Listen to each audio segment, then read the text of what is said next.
Hello. We are live.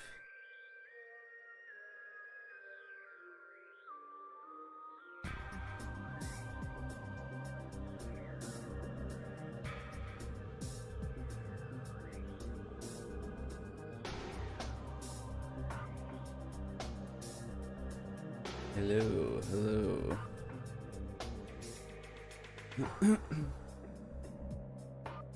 Sorry if I seem like hoarse or anything. I've not long woken up. I haven't spoken at all yet either. But we're doing it.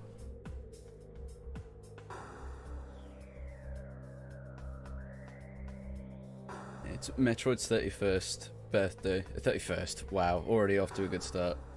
35th. There we go. Let's get it right. Don't want to spread misinformation. Seen the new trailer? I haven't yet. I'm gonna... Like, here's what we're gonna do. I've tried to avoid everything to do with the new Dread report. I've seen a couple things, but we're gonna do it live. We're gonna talk about it and record it live.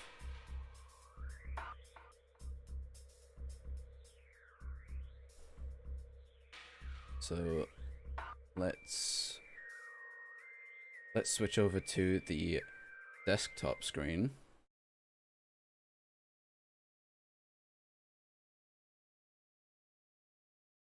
Like, I haven't even opened it yet.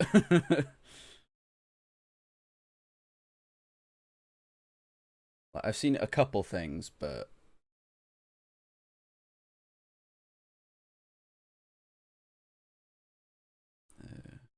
got 5 people in here. Hell yeah.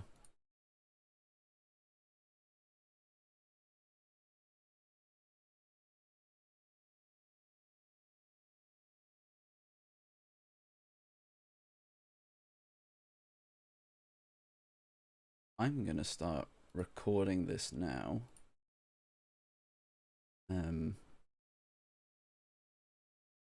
wonder if it'll even pick me up. It should do.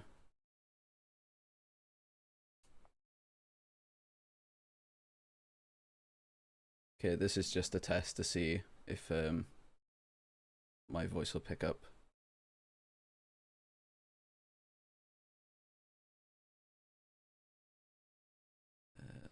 Let's go into this for a sec.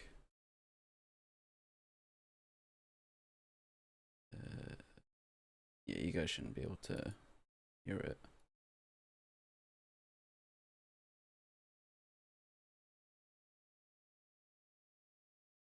Yeah, okay.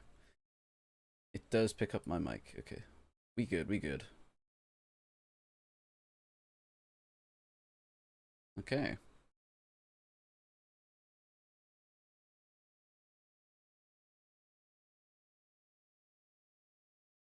Alright, we're doing it live. So, I'm just gonna go straight into the Dread report, just so I can actually see what's going on. This one I'm quite, like, pardon the pun, dreading, because, like, this is about everything with Metroid, as far as I can gather already. Like, let's just go into it. Let's just go into it. Unraveling a saga 35 years in the making.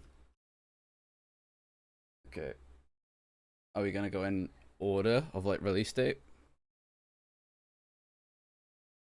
Welcome to the Metroid Dread Report. This series will introduce the newest information on Metroid Dread game and the world of the Metroid series, along with the behind-the-scenes glimpses from the game's development team. Cool, I love that. On August 6th, 1986. That's 35 years ago, Jesus.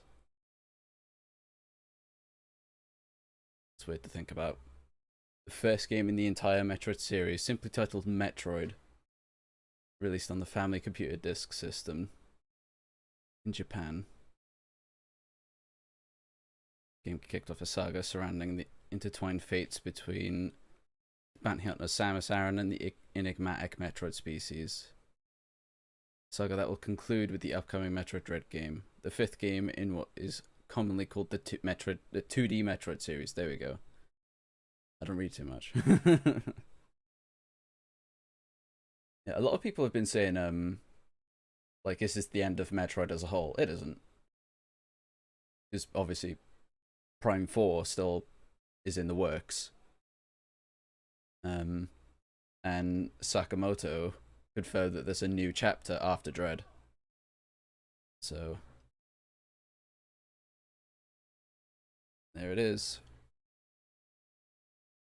The first Metroid. I recently played through the original Metroid, and yeah, it hasn't aged well. It really hasn't. Oh, the artwork. The Metroid species, an unknown floating life form discovered on SR-388 by the Federation. Space pirates on planet Zeva steal the Metroids from the Federation. Want to use them as weapons. Let's get in touch with Samus to bring him in. Oh, the old Ridley art.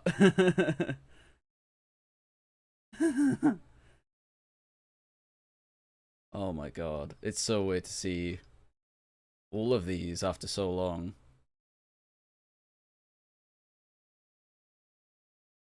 Beginning of the alternative end. Yeah, different screens. And then that's when most people found out Samus was a woman. An urban legend for a time.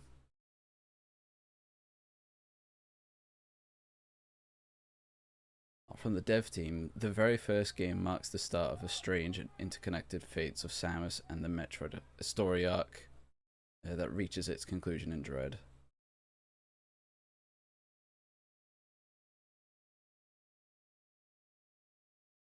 Iconic music and sound effects. I want to hear the new music. I do want to hear the new music. Yeah, I haven't seen everything about this yet, so the original game was remade in 2004 with Zero Mission.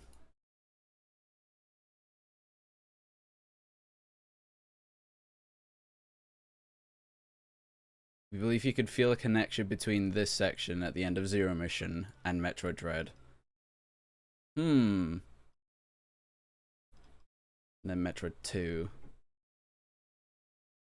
I have the Samus Returns art book that shows all this. It's really cool. I love art books. They're one of my favorite things. And then Dread has a 190-page art book. Yeah, count me in.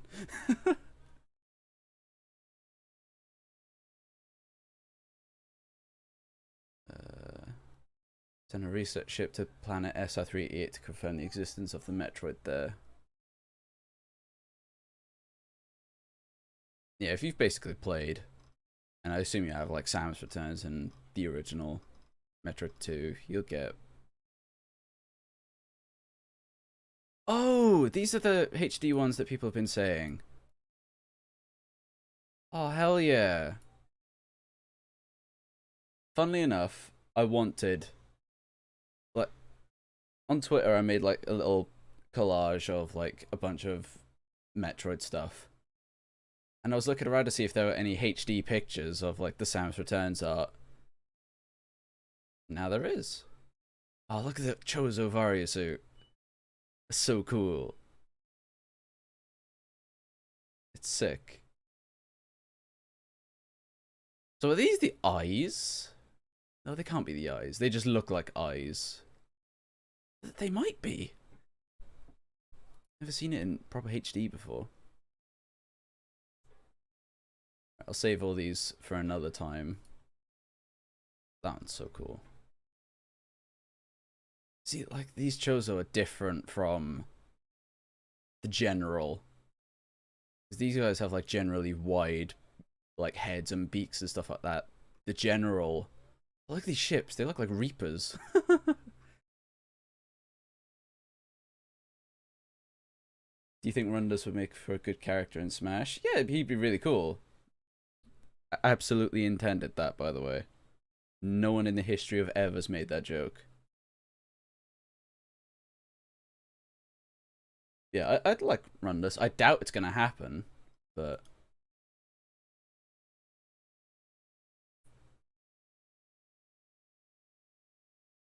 okay. I need to see this trailer because I haven't seen it yet. I assume it's gonna be in here, so we're just gonna keep going.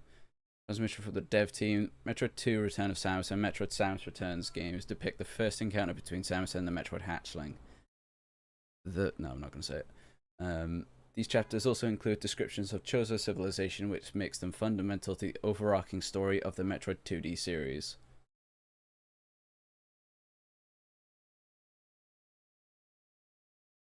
I'm just thinking now. Okay, the glimpses of dread. The video at the end of this article. Okay, so it is here. Shows what happened. What appears to be Chozo memories. How do you imagine these come into play in the Metroid Dread game? Interesting. Okay, and then the legendary Super Metroid. I won't read all this because we've played the games, I assume. Jeez, to go from like that to go from that to that. Jeez, what an evolution. Good to know. Numbering the entries. The Super Metro and Metro Fusion games do not have a number in their titles, but the opening video of each game labels them as Metroid 3 and Metroid 4 respectively. Similarly, you can find Metroid 5 in the beginning of the Metroid Dread game announcement trailer. Cool. Birdo Ridley. Okay. The Super Metroid game can be said to offer the greatest flexibility for exploration in the series. You can enjoy similar flexibility in the Metroid Dread game. Okay. Depending on how you take advantage of your abilities, you might be able to find ways to obtain weapons, items, and abilities earlier than intended. Wow, okay, so they're just straight up going the Super Metroid route. We encourage you to try to discover alternative routes of exploration. That's very good. That's very good. A lot of people are going to be happy about that.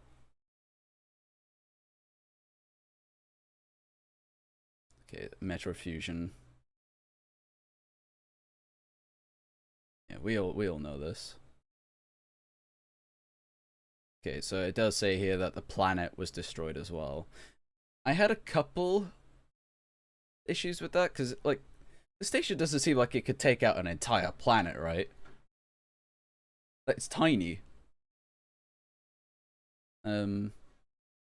Like surely, like half of the planet could be destroyed. Like I'd say that's a bit the maximum I would accept. But the entire planet is a bit. But all right, all right. See, like in my head, I'm thinking of like the moon in Sonic Adventure 2. Like that's how SR3E8 is. Cool imagery as well. Planet in half. You can't. Yeah, it's too cool.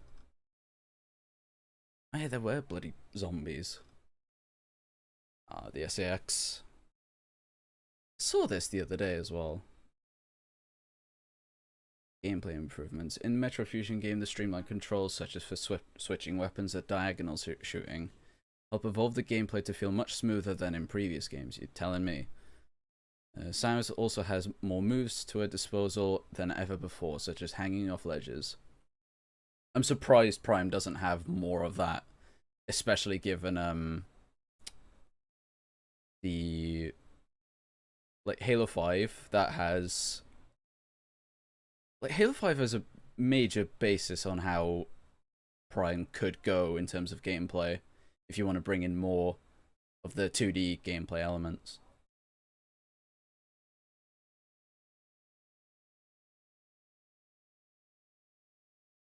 Really powerful fusion or antimatter. Okay, antimatter would make sense, but we don't know any of that. It's just boom, and then planet gone. Edge hanging is so limited in Prime 3. Yeah, I really want it to be more like Halo 5, where it's very like on any ledge you can do it. and it would fit right in because the 2D games do that.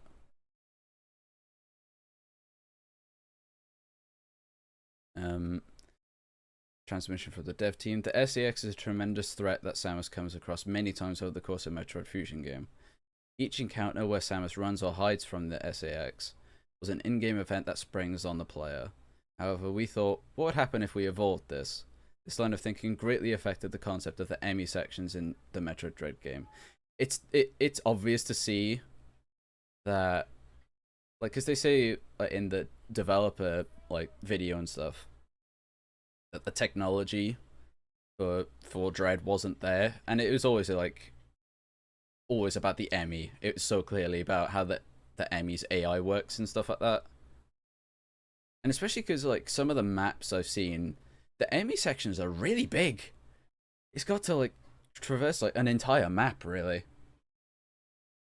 So that would be really complicated for a Game Boy or even a DS game to do.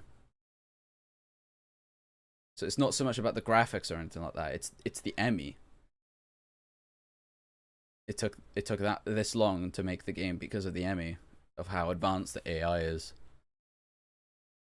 Also, as the Metroid Fusion game is a direct prequel to the Metroid Dread game, you'll find many threads weaving the two stories together. For example, the reason why Samus' suit looks the way it does, and the appearance of the add-on computer AI in Metroid Dread are directly connected to the events of Metroid Fusion. Oh, hello!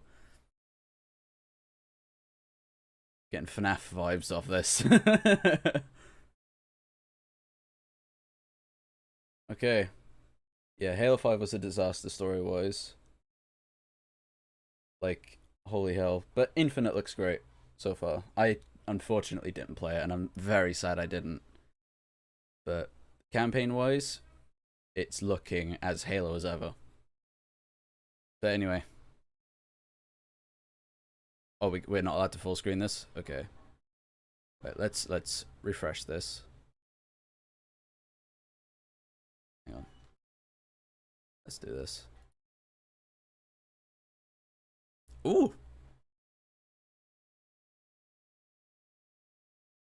Okay, so that's the new. I like how the lights look. Oh, the theme!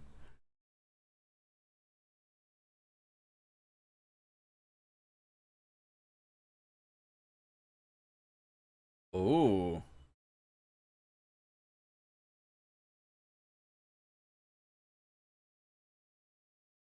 Okay. Okay. Alright. I want to go into that frame by frame.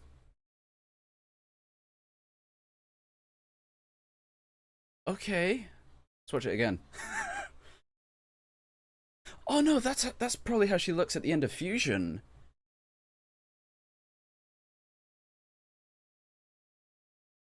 Like this is like just after Fusion, she comes down onto the planet. Then she meets the Chozo. Then presumably betrays her.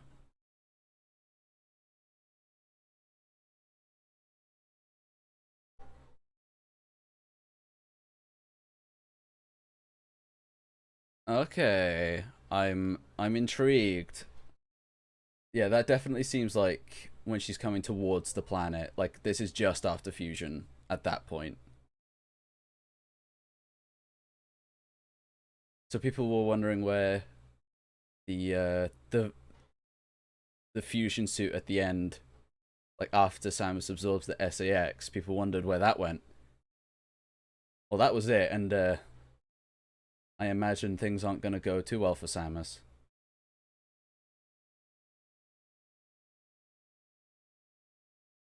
The Metro DNA in is going to bite her in the ass, isn't it? Because I assume the Chozo is like all happy friendly, and then figures out that she has the last remnant of the Metroid. And then it's like, okay, we can't have this. And like that looked like she was being taken over, like taken control of.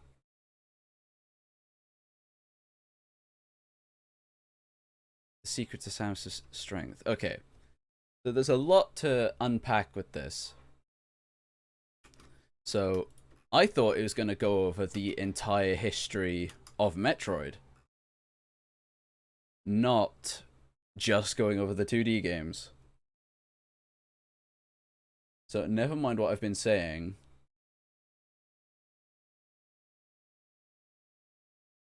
I still find it's very weird how they're talking deliberately about the storyline, like as well as the 2D games, obviously.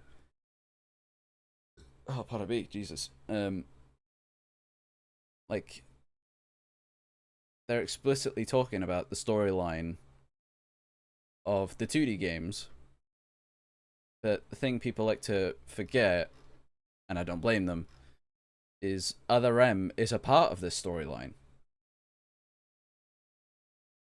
Like, to me, it doesn't matter that it's not a traditional 2D game. And that might be a fault on my part. But it's so weird to talk about the storyline, specifically the storyline, and not mention Other M. So I'm not saying this out of a place of hate. I'm just wondering where it is, because it is relevant. Especially if it is actually canon.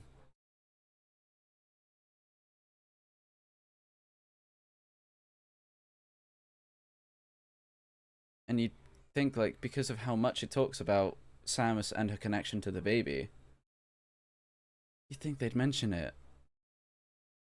So I'm just confused.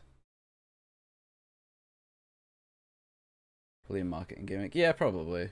Because the only time they've referenced Other M is the pastor's prologue line from the marketing. That's the only reference it's had.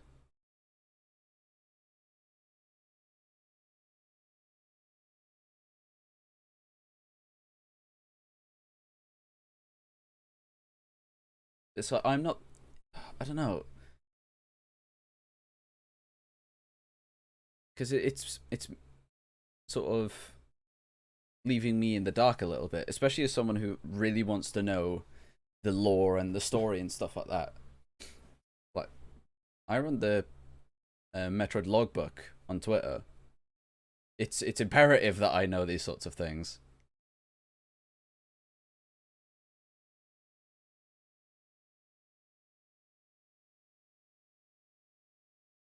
But anyway, um, overall, this is a really cool um report. I'm glad it came out today as well. I was wondering where it was, and I was like, oh, obviously it's gonna come out on the anniversary. Um, the little video. I'm intrigued. Is it on YouTube?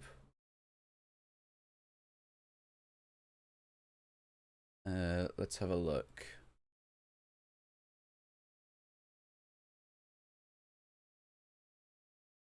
Uh,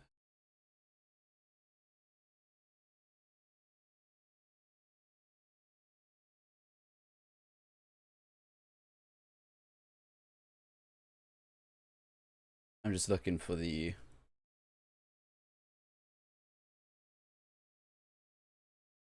Like, if there's a video of that online, because I want to go through it frame by frame.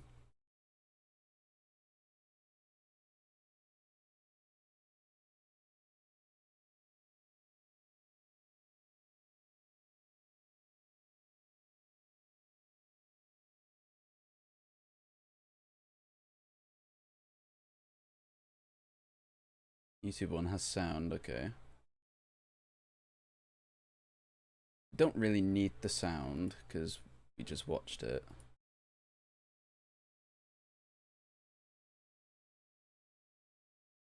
Okay, so I'm seeing a couple versions. Like, there's one based on the one we just saw. There's also a longer version? Oh no, it just repeats. Okay, never mind. Okay. So this is perfectly Nintendo. I've got this. So we're going to look at this frame by frame, or at least close enough to it. So naturally, this is the fusion ship. It's so cool to see it in 3D. It's really nice. It's really clean looking.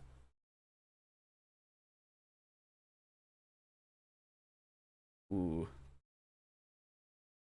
It looks so clean. It really does. This little texture work is a bit rough, but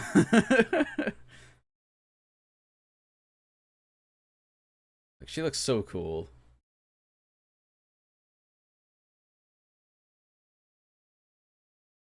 Right, so I'm thinking, like, and I think chat agrees as well, that this is like the start of the game, and this is the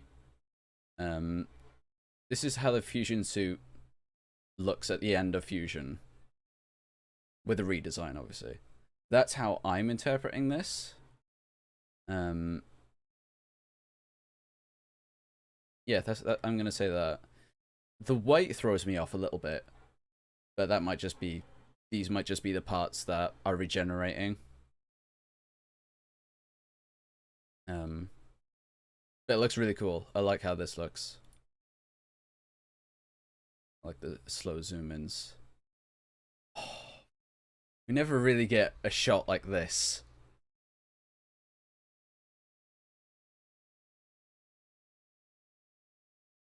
She looks like she's wearing a sort of fighter pilot helmet.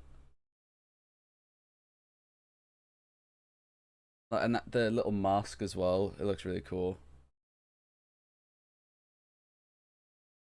I hope she has short hair, obviously because she's wearing a helmet. But we're not going to worry about that for now. We saw this in the original trailer. I can imagine she's pretty shocked about all this. Yeah, it's that little head tilt that makes me think, like, hang on, what? Like, this is the first time she's hearing about the Chozo potentially not being the best of people. Like, this guy. Okay. So, this whole time, this is the first, like, proper look at this guy from the front. And now he looks a bit more in line with the classic Chozo. What I mean by that is the Talon Chozo, they always had narrow and very sharp, pointy beaks. In Samus Returns, the Chozo Memories, this guy, and I assume it's the same Chozo, had that type of beak. But here, he has the wide, classic Chozo beak. His eyes are also yellow. I'm not sure if that's just like for color or flare, or if there's something beneath the surface. And that would be very on brand and on theme if there was.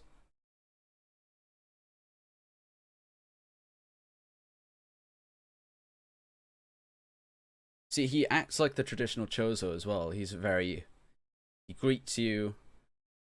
He seems friendly at first. Like, this is how I'd expect a Chozo to act. But obviously, so there's something a bit fishy about him. This I noticed that, and it, not gonna lie, it did humor me a little bit.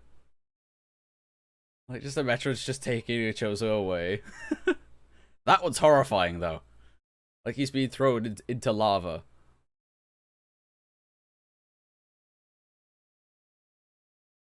And based on how the Chozo we just saw is now, I guess this is the same. It can't be the same guy, but are these? Oh, that's an Omega Metroid. Okay, are they like sacrificing these Chozo? That's dark, but cool. No, that's the Chozo, and this is the general. Even they look a bit confused. Oh, the Varia suit tech. It looks so cool. Like the armor in Metroid and like all the suits, most of them have been incredible. There's an obvious outlier, but oh, let's go through that. I forgot this was the part where it goes all quick. Okay. The Metroids, I assume. Okay, so this is like. Oh, they've changed it from the original trailer. Oh no, this is like to show Samus returns. Oh, no, it isn't, because that's the X-infected Hornode. Okay, so in the original Metroid Dread trailer, they had Samus's suit look a bit more like the Super Metroid version. Like a mix between Prime and Super. So, and they seem like they've gone back on that and just gone straight for the Samus Returns version. Hmm. Interesting. Oh, but that's a bit of an inconsistency. Okay.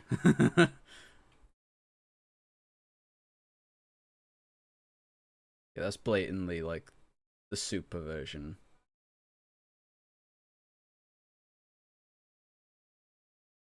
Unless it's a no, it's a hybrid. It's just the back has the Samus Returns look. Okay. Yeah, I'm fine with that. Like the back has the Samus Returns look, and the front has like the Super version.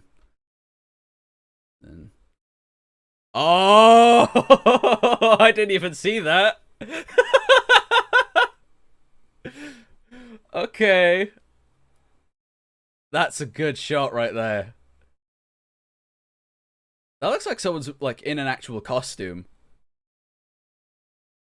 That looks very good.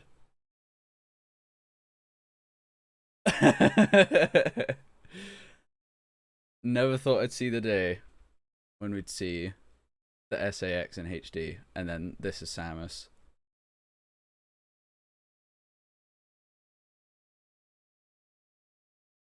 Is there something in the background?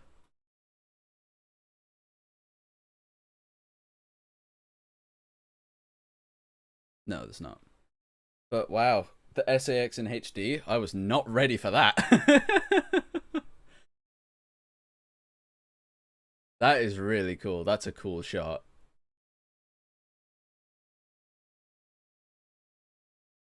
And it makes sense for it to show up here, obviously. It's weird to see Samus, like, not only this up close, but, like, that expressive, especially in a 2D game. Like, that is shock. Like, okay, the Chozo are kind of behind all this. Like, kind of, everything she's kind of known is a lie, really. Because she grew up thanks to the Chozo.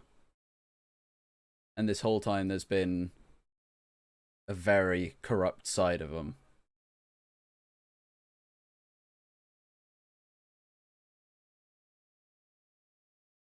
Yeah. And I'm wondering. See, I'm getting like two things from this. One, the Chozo is trying to either take over Samus because she has the Metroid DNA, and like is trying to control her or get the DNA for himself, or the Metroid DNA is having a reaction of some kind. Yeah, like it's starting to like drain her life. And I'm wondering if to save herself she has to eject the Metroid DNA. And so that I'm wondering. To save herself she might have to eject the Metroid DNA, but that's what the Chozo wants. Oh, that's an interesting plot. Ooh. And this is just me interpreting. But I'm wondering if the Metroid DNA is starting to either multiply or just have a reaction to Samus and the fact that she's absorbed the SAX. And the only way to save herself is to eject the Metroid DNA. But the Chozo wants that. He wants the DNA. So how is Samus gonna solve that? Well, play the game. Okay, I'm invested. Of course, that's just me guessing and speculating as to what the story's actually going to be. But if that's how it is, that would be a great way to sort of end the Metroid threat, especially if this planet is going to blow up. If you blow up the Metroid DNA and the Chozo along with it, and so then the galaxy would be at peace at once and for all until Metroid Prime 4 comes out. So for me, so far, and this is going to go on YouTube as well. Um, the that's my basic sort of takeaway from this. The Metroid DNA is having a reaction of some kind, be it forced or because of Samus herself. And to save Samus, she has to get rid of the DNA. But the Chozo wants that DNA for obviously evil purposes.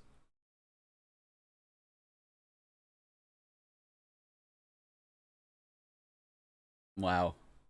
I'm really looking forward to Dread right now. I'm glad that this is like the most we've had so far. It's like we haven't had really anything new for the past like 2 months. This is like this is a 30-second teaser. And it creates that spark of, ooh, I want to find out more. I really want to find out more. Nintendo, you're doing very good with this. You really are. And I am so looking forward to seeing what happens. And the music as well. Like, it's Metroid. It's so Metroid. And that's the funny thing. I've always preferred. I'll get the white screen off. I've always preferred the Prime games. Like, when it comes to Metroid, I've always been into the Prime games, mostly because it's just 3D. I prefer 3D games in general. But like, I've never really clicked with the 2D games. Mostly because of design rather than the actual gameplay style. And my love for aim2R is proof of that. But this is the first 2D Metroid game where I'm very optimistic. Because a lot of the design problems I have with the 2D games, especially with Super, that seems rectified here. And now the story is really intriguing me. And I've always loved the story in Metroid. It's so cool. Like, Samus is easily my favorite character because of it. Like, she's had a life. Like, holy hell, this woman. Happy anniversary. 35 years and leading up to this. Let's watch this in its entirety again.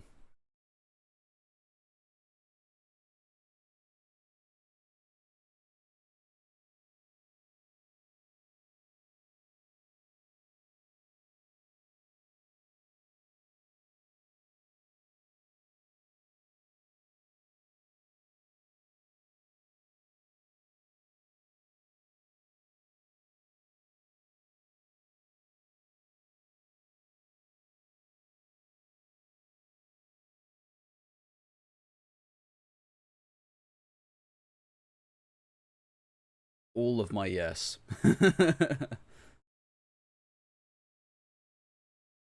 So I'm really looking forward to this.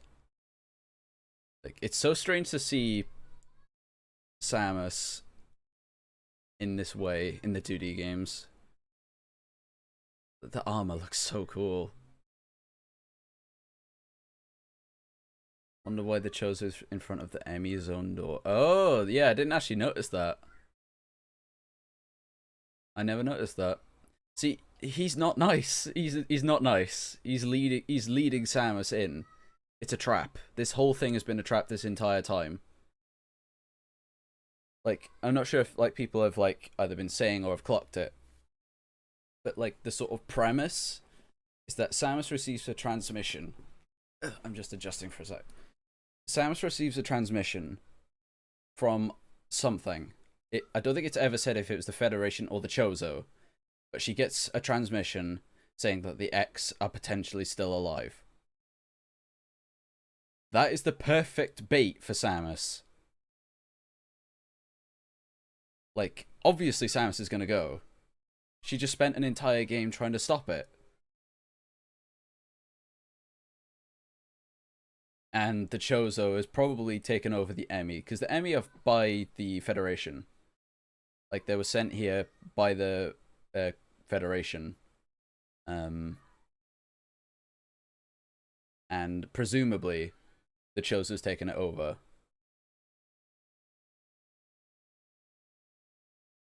Yeah, Arginator, the purple glow, that's the sort of glow that Metroids produce when they absorb or have a reaction of some kind.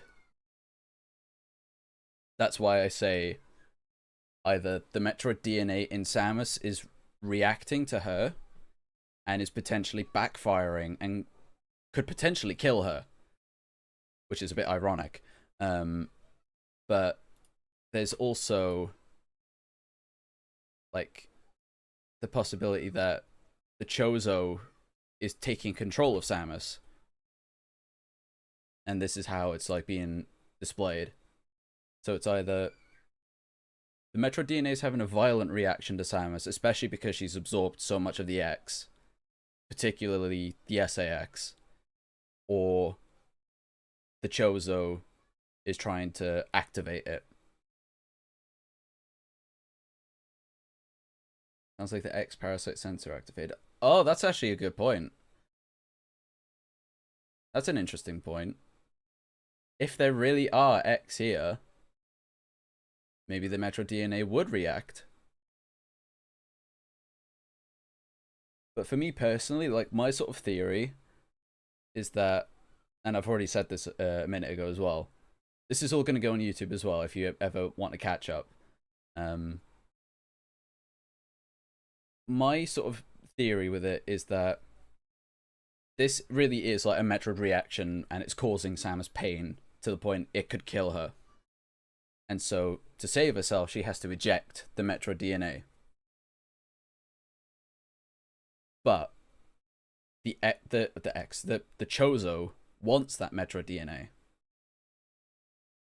Samus can't just let the Chozo have it, especially because I assume she's going to quickly discover that the Chozo isn't very nice. So what's she going to do? That's the interesting thing. The Chozo is an X. That's a theory I've seen a lot, and that would explain the yellow eyes that he has. Like, Rule of Two review says that this Chozo's an X a lot. And like the yellow glowing eyes in the initial trailer and the fact the eyes are still yellow. Yeah, I'd believe that. And I don't want Samus to die. I don't think Samus will die. Like, and that's the thing. It's like, she's at threat of dying. She always is. But because of her sheer will and her strong sense of morality and the fact that she has a job to do, she won't die. She might come close, and that's interesting. Like, I want Samus to be, like, at her lowest here. Like, since losing her parents, and that's quite dark to say. But characters who go through immense hardship, especially if it's connected to them in their history, like the Chozo betraying Samus, that's gonna hit Samus hard.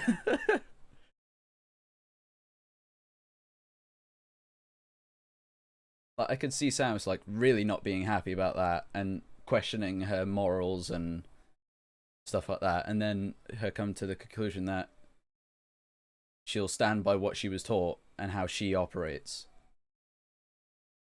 Maybe the Chozo throws her to the center of the planet. Yeah, it that's what I'm saying. It's all a plan. It's a trap. So what I'm saying is the Chozo sent out the transmission to the Federation or Samus, and then Samus picked up on it and just went to the planet. So no, that can't happen. That X can't be alive, so I have to go out and take it out.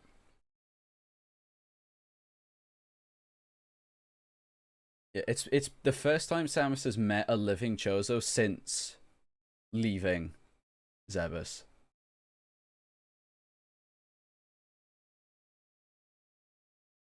Bro, gotta show you my appreciation for you making this top notch Metro content. Thank you, mate. I really appreciate that.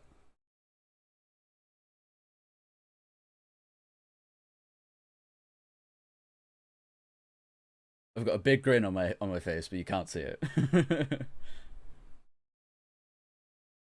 Yeah, I'm super excited for this. It's like that's like the perfect trap though. Like he's being all polite, and so Samus will have her guard down. The Chozo are the only people that have never done wrong to Samus. Apart from the Chozo ghosts, but they were corrupt, so it's like by the Phazon. So it's like, okay, that's different. But she, like, if this is the X, she doesn't know it. And why would she assume the Chozo would be infected? I wouldn't. I wouldn't have assumed that. Especially in my haste of, like, right, where's the X? Where's the X? Oh, the thing that I trust the most. Where is it? And then she's betrayed. That's what I think is going to happen. Which, it's good. I like it. It's very interesting to me. I don't think this is Grey Voice. I don't think this is Grey Voice. Because Grey Voice was on Zebus the entire time.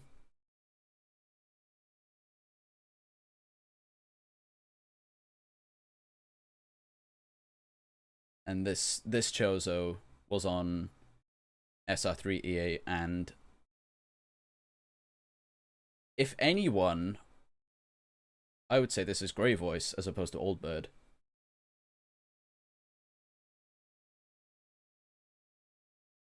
And I know like people are gonna say, but didn't he die in the manga?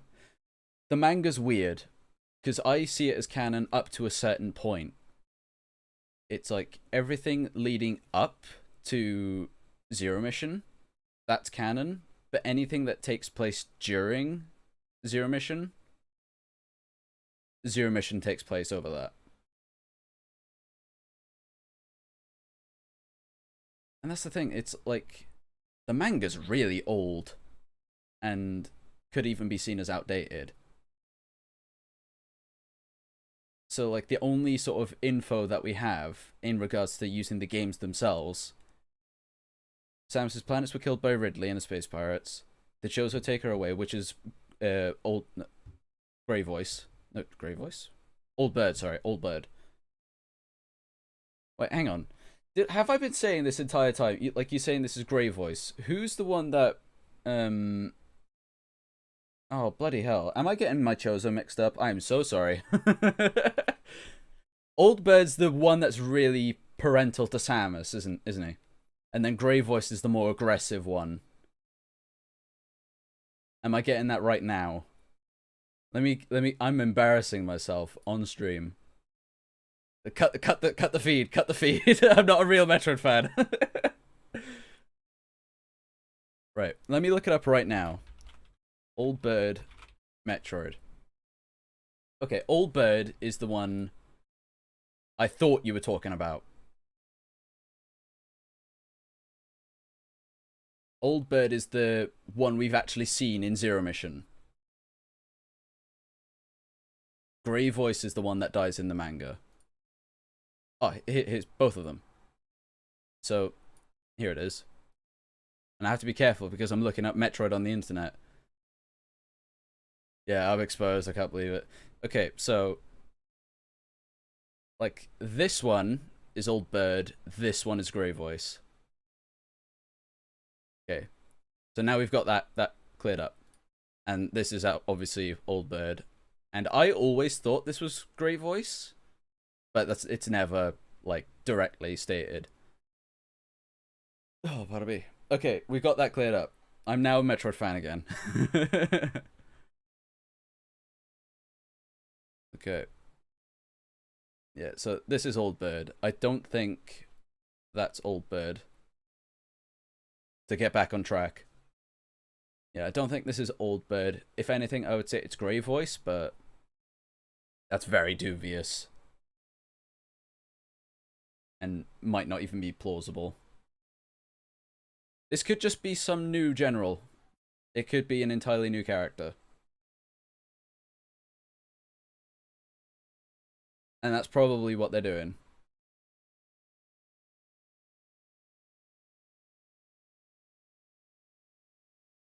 Okay, I'm a little disappointed that this Chozo doesn't look like the Talon Chozo. Obviously, I set myself up for that, but like throughout all of the like, let me look it up quick. Even in this trailer, you see like, where is Samus looking at? There it is. This face. This is presumably like that guy. And like the heads are different between each of these Chozo. And so I was under the impression this Chozo, which is presumably that one, was a Talon Chozo. Because, let me look up Talon for Chozo.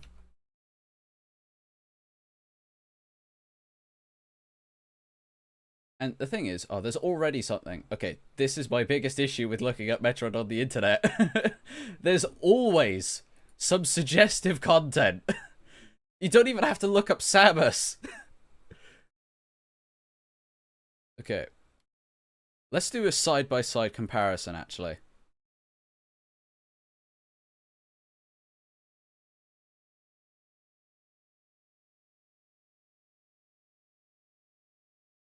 Let's do it like that. See, like, the beak is far longer. And, like, narrower.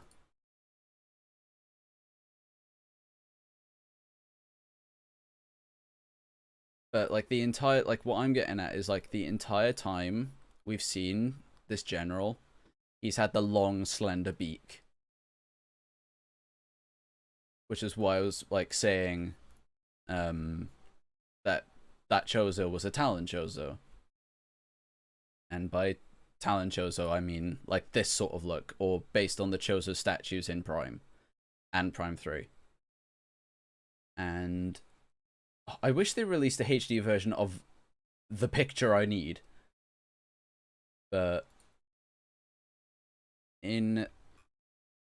I don't know why it's zooming in on that, but this picture, it's hard to see because there's no HD version. This picture, and I assume it's the same Chozo. Like, he has the long, slender beak. Like with this Chozo. So I hope you can at least understand where, like, my confusion came in. Okay, let's see. Oh, people typing in chat now. Hell yeah. Let's just have this play in the background. I will get to Primehack eventually, but I will get a tea afterwards, after I do all this, because this is really fascinating. It's new info, so I have to be very autistic about it. And I say that because I am autistic.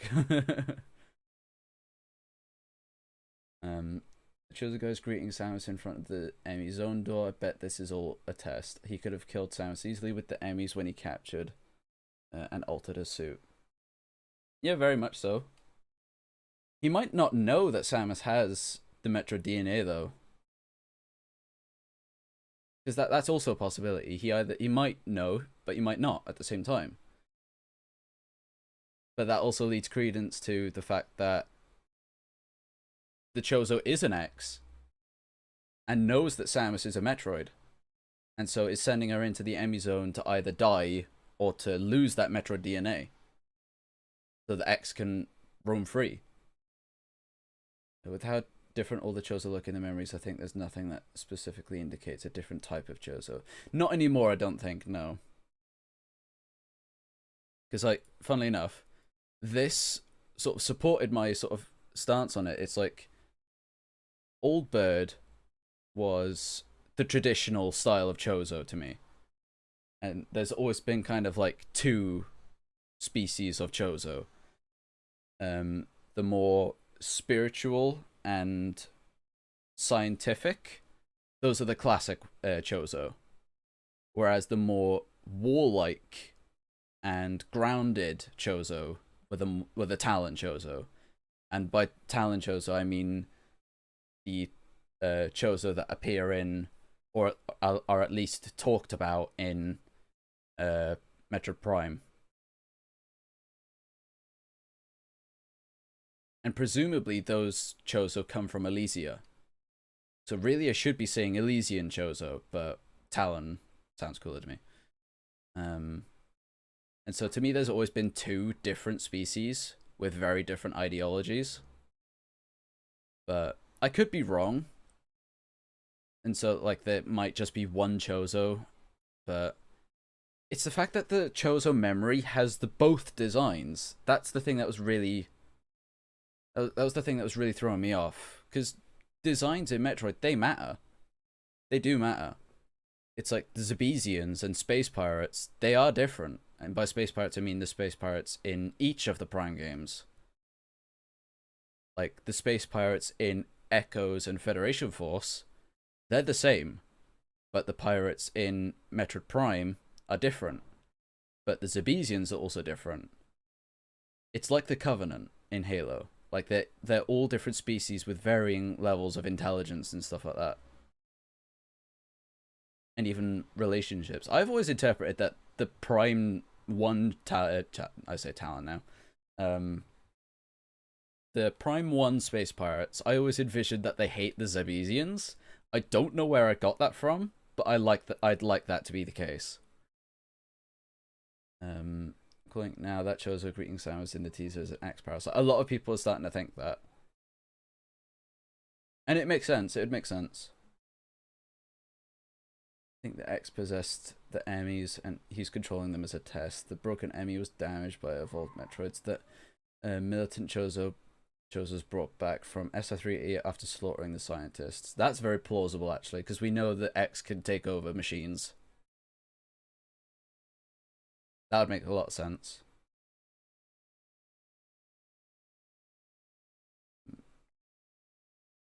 I'm a bit concerned this teaser may have showed a bit too much. What do you think? I don't think so, because this is the opening. This is like the first thing you're going to see in the game anyway.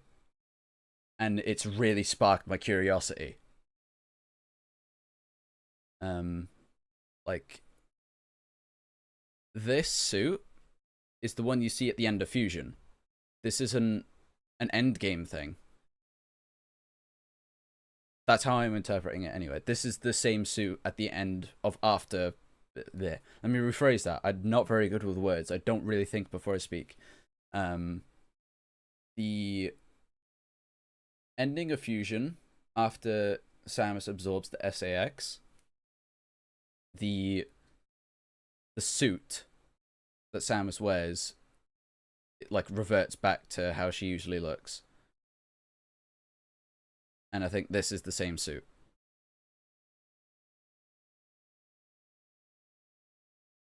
X can't control the E.M.M.I, they're not organic. I'm not sure if... I don't think... No, because it absorbs the data that Samus wanted to have. It destroys the download data and absorbs it. People could say like it's because there's an like organic link, and so that's how Samus could do it. But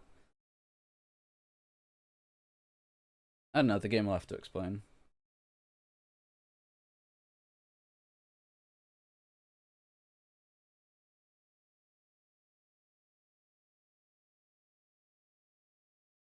E.M.M.I didn't destabilize into its true form. Yeah, that's actually a very good point. No X came off of the E.M.M.I. Yeah, that's actually a very good point. Actually, Rival Seeker. That's a very good point. No X came out of. They could be hiding that, like Nintendo did with Cappy on Mario Odyssey, but I somewhat doubt that. Yeah, the box had a brain in it. Okay, yeah, so maybe like the X really can only infect or absorb stuff if there's an organic link. And that's why it was able to absorb the upgrades that Samus was supposed to have.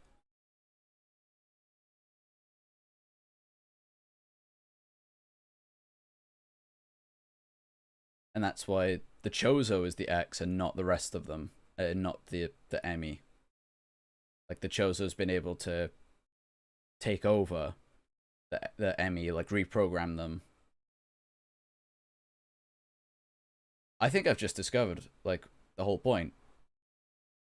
So the E.M.M.I are designed for research.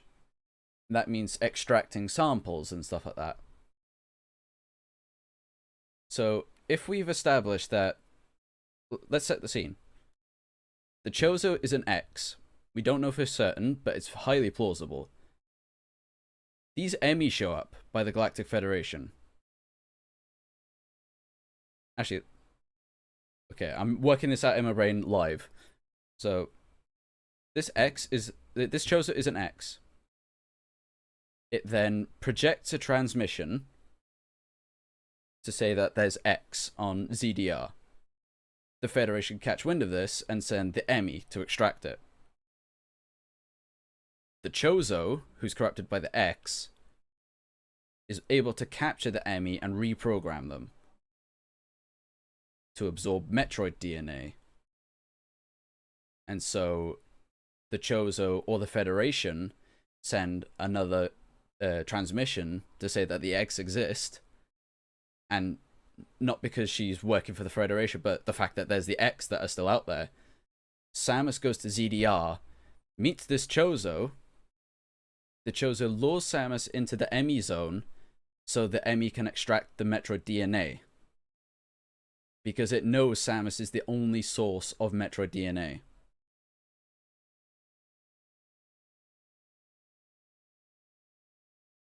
And that's why Samus... Okay, it all falls into place, actually. I think I just discovered the plot of Metroid Dread.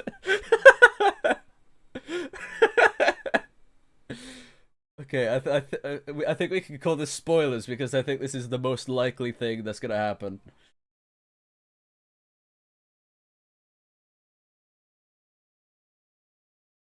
And it would know Samus has the Metroid DNA because it's X, and as far as I'm aware, the X sort of universally know everything, especially if it's high intelligence.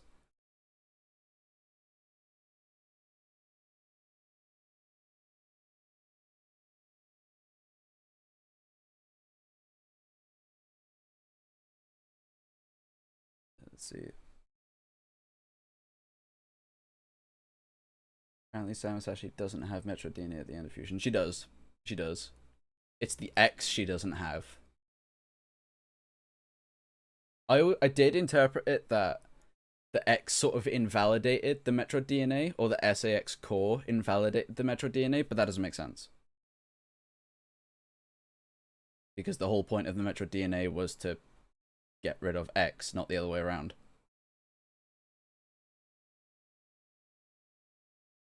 So Samus is still has Metroid DNA.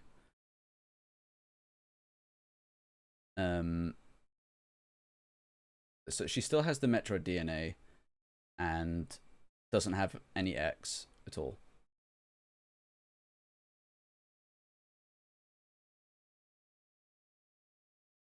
I mean, the Chozo guy somehow made Samus' suit revert to blue, who's to say bird magic won't get more advanced this time. Not gonna lie, I hate the phrase bird magic. I've seen it thrown around so many times.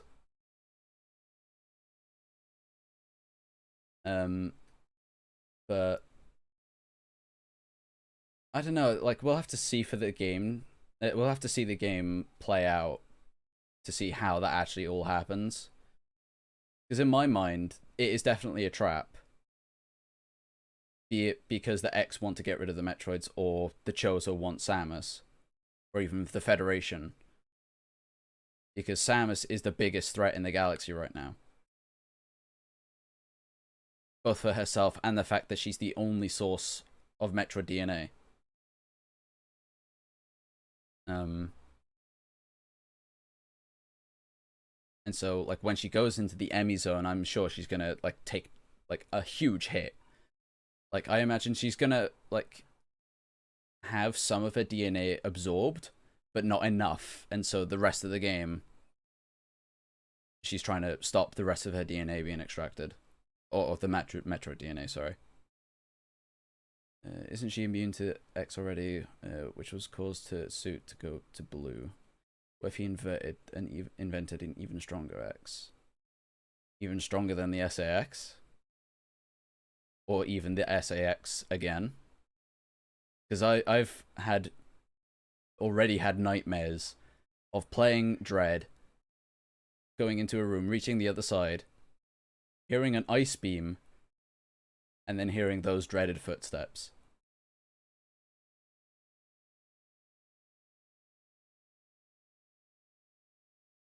Right, let's loop this again. But yeah, Samus is immune to the X. She still has the Metroid DNA, and I think Sakamoto's confirmed that as well. Can't remember where he said that, but I'm sure he said in an interview that Samus still is the last living remnant of the Metroids. And the fact that her hand glows like the Metroids do, it's like that's proof enough that she has Metroid DNA. The SAX she absorbed apparently destroyed the DNA. That I don't think that's the case, as we've illustrated now. I think the video was meant to be sent to SR388, not the Federation. Remember when Adam said it was weird that X-Parasites tried to blow up the BSL station? Well, funnily enough, Adam says the threat of Samus herself is so great to the X elsewhere. I always interpreted that as the X on SR388, but that might not be the case. It might literally be the X on ZDR. Because of the Chozo. Video may have been picked up by the BSL, and X-Parasites on board may have seen it and were motivated to destroy the BSL. I'm not sure about that, because that's pure speculation in my like, if we're really thinking about it.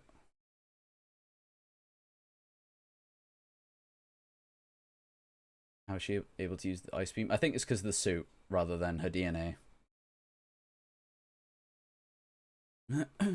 It's like the suit sort of stops her DNA from being attacked by the ice. It's why she could go into cold rooms. Because she absorbs the SAX, like, Samus is returned to her full power, including her suit. So I'm thinking, like, it won't attack her DNA directly.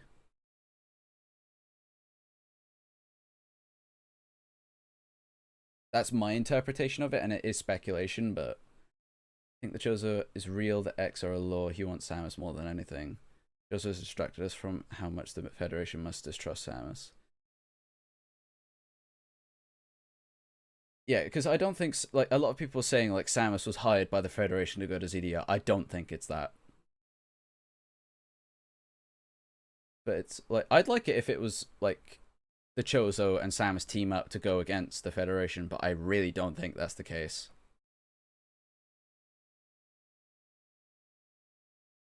Did she take the mission because she claims to be the only one immune to the X? She doesn't take the mission as she's done before.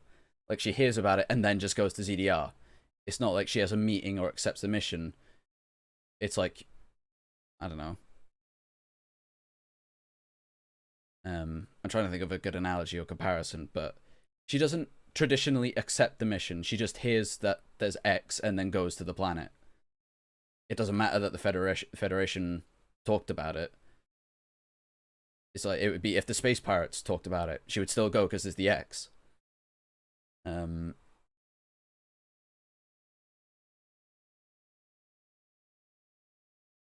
Yeah, her suit was blue infusion because the surgery she had. But at the moment, I think it's a reversion from her current state in Dread. Yeah, Sakamoto can retcon things because a lot of what people say in terms of like what is like the truth, like for example, Samus loses her Metroid DNA. That was I think that's because Sakamoto said in an interview that she loses the Metroid DNA, but that's clearly not the case right now. And I'd take the game's word over an interview. I don't want to talk about Other M because I will get very Jesus, I will get very ranty. And I'm annoyed that Other M and Prime weren't talked about, because this is like the Dread report. That was supposed to talk about the entire Metroid franchise from what the last report said. But no, it's just the 2D games again. But, and I know people are going to say, like, oh, there's side stories, but Other M really isn't. It's involved with the... Oh, pardon me, that was gross. Other M is involved with the 2D storyline, even though it's not a 2D game itself. Because to say something isn't related because of gameplay, I find that is really ridiculous.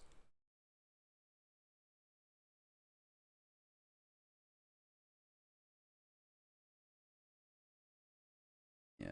I'll just say about Other M, I don't view it as canon because of Samus Returns. And obviously what Other M does, but Samus Returns just enforces what I feel about it.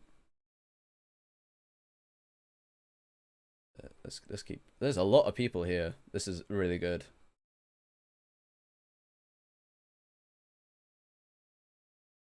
Welcome to the stream, everybody, as well.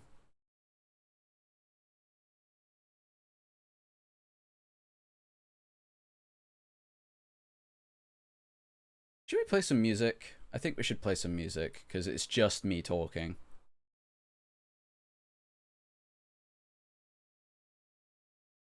Let's play... I will get to Primehack, but this is just really, really interesting right now. What do you guys want to listen to? Let's listen to the most obvious Metroid music. Like, anytime there's a Metroid YouTuber, this will be the music they put on. Is my thing set? It isn't. Let's lower it a little bit. Actually, no, put that full volume. And then have this slightly up. Let me know about volume, okay? Yeah. Someone already read it. This is like the Metroid YouTuber commentary music. Anytime anyone talks about Metroid, they have this music in the background. Let me know if it's too loud.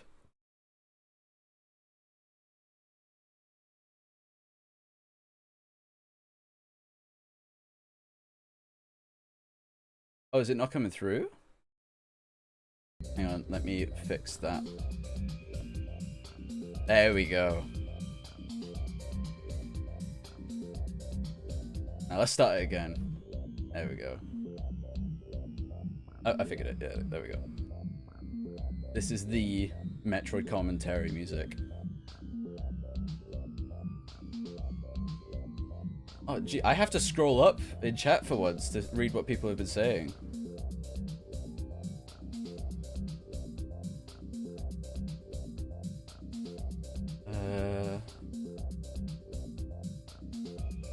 How else would Samus know about the Federation's mission to ZDR? When the bet Adam received the video as well, but was told not to inform Samus about it. Yeah, I'm sure Adam intercepted the transmission. I'm not being sarcastic. That sounded sarcastic, but I'm not. I do think Adam intercepted it and just told Samus about it. She's like, okay, we gotta go. It's like, screw the Federation, we need to kill the X. But to lose all her powers that she gotten at the end of Fusion. Yeah, I definitely, like, this is gonna be another rare time where the loss of her powers is gonna be explained. After the end of Fusion, I believe Adam shared the video with her. Yeah, after, yeah.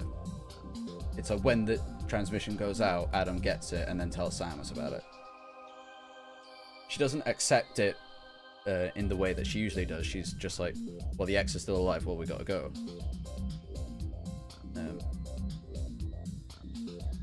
He'll hack into the E.M.M.I. I'm not sure about that. Because he's not hands-on. Because he's still on the ship.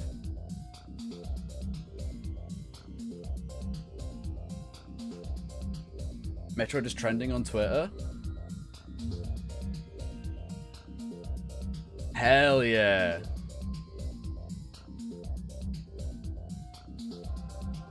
I'm gonna make a tweet.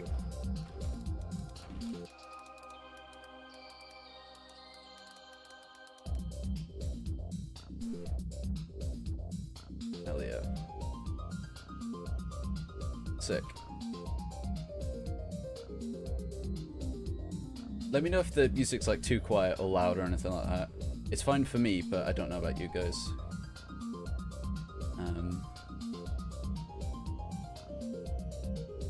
Let's not discuss that. Yeah, other end, like that talk is done now. We're crab raving now. I think they want to avoid mentioning Prime because of the lack of info on Prime 4's release. I mean, that makes sense, but I feel like ignoring Prime when you're talking about the history of Metroid, like, you're literally ignoring the best-selling game in your franchise. Like, that's why I'm, like, very about it.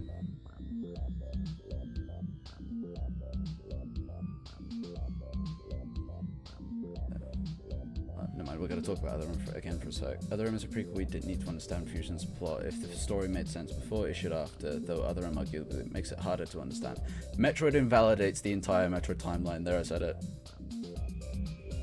Because if Samus goes onto the bottle ship, sees the Federation trying to recreate Metroids, and there's a Queen Metroid, which doesn't make sense.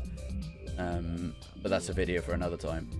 And then she goes to the BSL, and there's an exact replica of SR388. First of all, why would the Federation trust Samus? Because she just ruined their plans and is an outsider. Why would they bring Samus to the BSL? And why would Samus be like, oh, everything's fine here, when there's a literal recreation of the Metroid homeworld? And also, don't you think it'd be a little weird that, like, hang on, how have you still got the Metroid DNA? Because I'm sure you just got rid of it.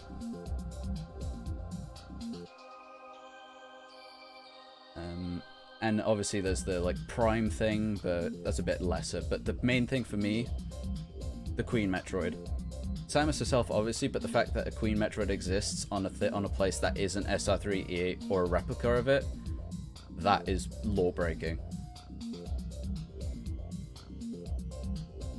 And I'll talk about that in another video. Also, all great upgrades from Fusion are X made, so I think somehow she's going to get a removal, maybe with that purple thing. Explain why we got to see Chozo tech again. Maybe. Like, the Metroid DNA is, like, draining her of her upgrades because they're still X-related. That makes sense, I think. Bit annoying, obviously, but... also, maybe Prime story isn't as connected to Samus versus Metroid's Arc like the mainline games. It isn't. It's a completely different storyline. And like, I understand why it wasn't mentioned for that, but when you're talking about the entire history of Metroid as a whole, like, why are you ignoring Prime? And Other M. But, like, that's the thing, like, Other M, I find is weirder to not mention because it is connected to the Samus versus Metroid's arc. It literally has the opening to Super Metroid. Ordered a keyboard so I could learn how to play Ridley's theme. Oh, fair play.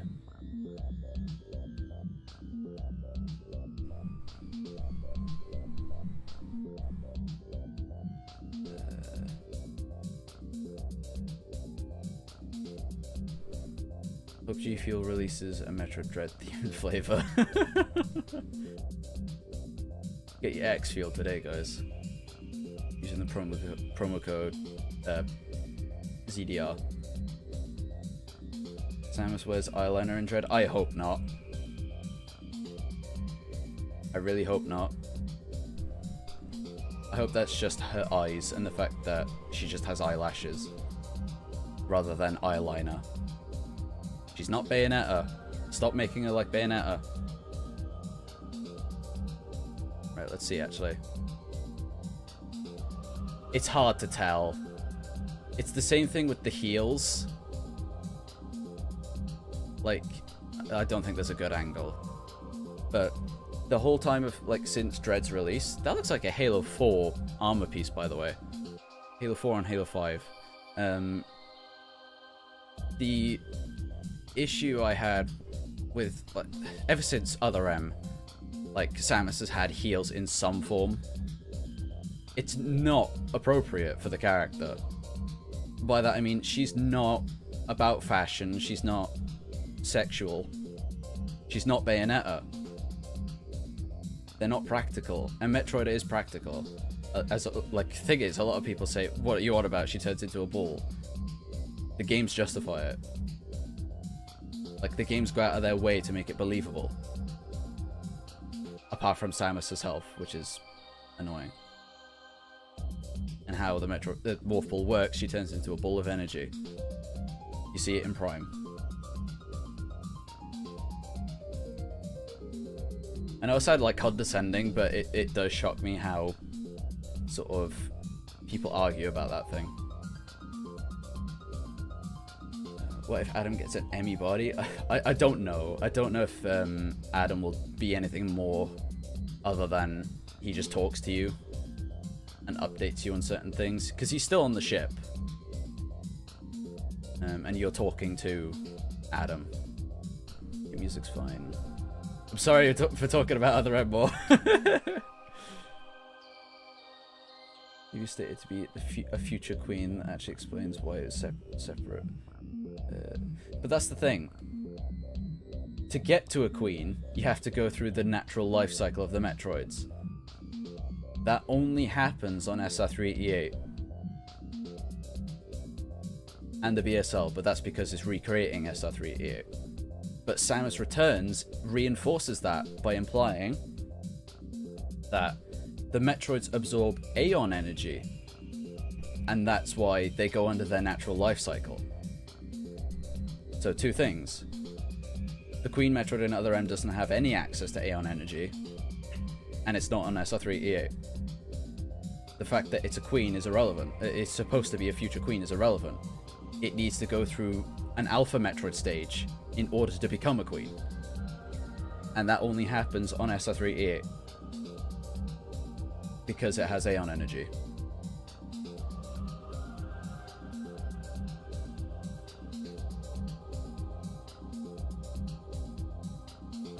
Dread Samus has Prime 1 hair. SAX has Other M hair. I did notice that the SAX had very similar hair to, like, sort of, there we go, like how Samus is sort of usually depicted. If you've not seen this before, this is great. But I don't mind, like, it's difficult. It does look like other M Samus's hair. By the way, the only thing, well, one of the only things I like about other M, the fact that the game gave her short hair. It just makes sense.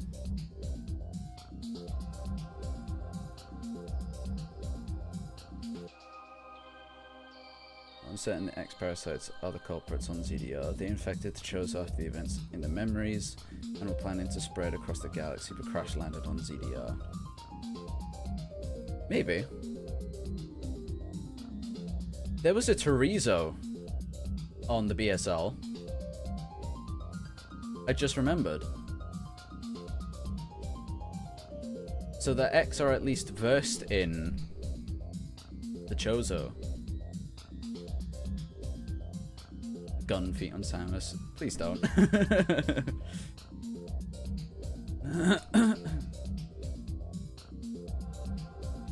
Last time I speculate that the X have been using the Chozo's knowledge to build a means to get off ZDR. That's also possible.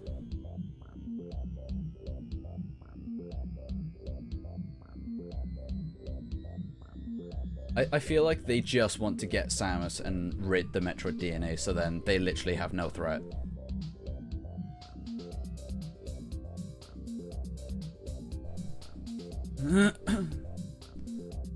Imagine an X with all the knowledge of the Chozo. Gravemind X? Chozo X? Gravemind Chozo X? See, like, the Flood from Halo and the X are very similar. In a good way, obviously.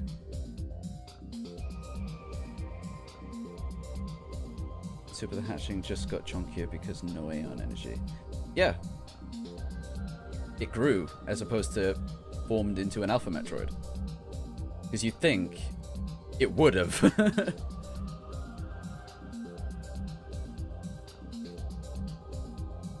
It's like there's a reason it didn't become an Alpha Metroid. It wasn't on SR3E8 because it wasn't absorbing Aeon energy.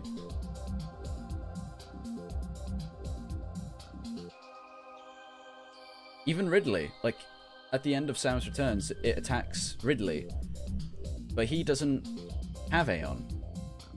Of course, the game gives you Aeon, but I assume that's because of a gameplay mechanic. But it could also be like, I don't know. I assume it's a gameplay mechanic first and foremost. But Ridley isn't from SR3E, and so he doesn't have any Aeon. Getting creepier and creepier. Do you want me to like get it off here now?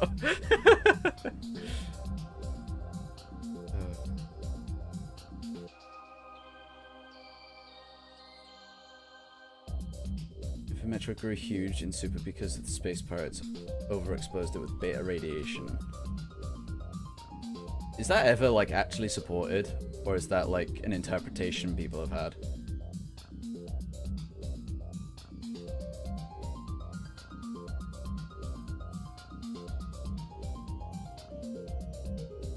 Because what we know, like, the baby was cloned.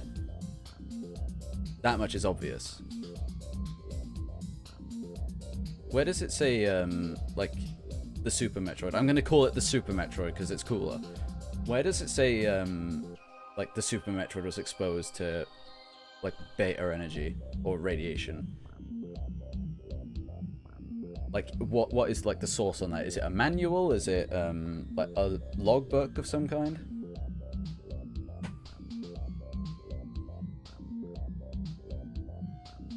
Yeah, the Super Metroid doesn't become an alpha because it hasn't got Aeon energy, nor is it on SR3E8.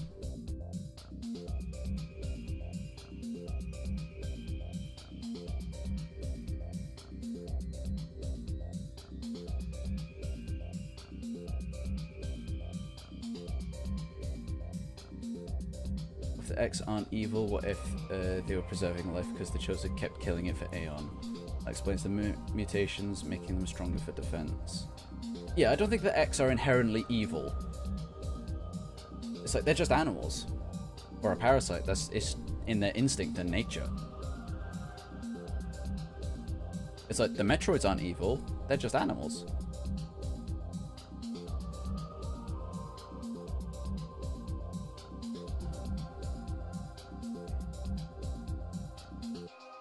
make it queen as possible, and for that the space pirates are stupid, because they don't actually know how to get a queen.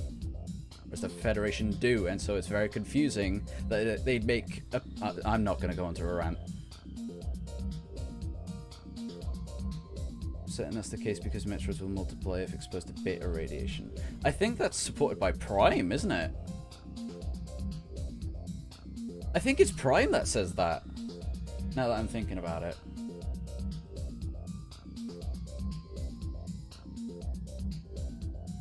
ZDR stand for probably Zervus. Like the Z in, probably stands for Zervus. The militant Chozos want to make the race great again. Trump Chozo. No more loser scientists dooming their own survival because they... See, that was my theory behind the Talon Chozo. Like, I always thought, like, the Talon Chozo separated from the classic Chozo to become more how they usually were, like great soldiers and warriors and stuff like that. But then some of the Talon Chozo started to sympathize with the classic Chozo.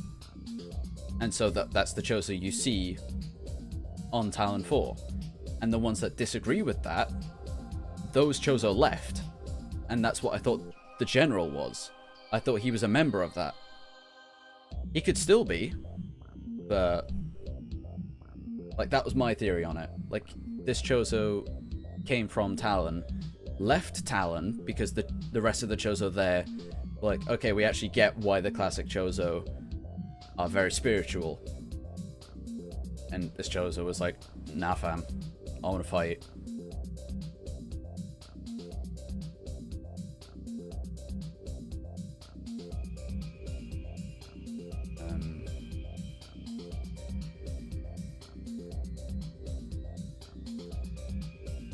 NES manual, that's not canon. See, like, I don't like to look at manuals unless it's like a last resort thing. But I think Prime in-game supports the beta radiation causes Metroids to split. I could be wrong, but... and I think it's Talon Chozo specifically that are like exposed to high levels of beta radiation, and that's why they can split quite easily.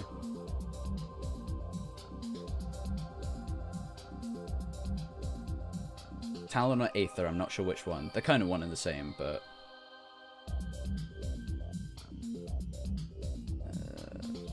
Chozo General for the last Smash DLC character? Yeah.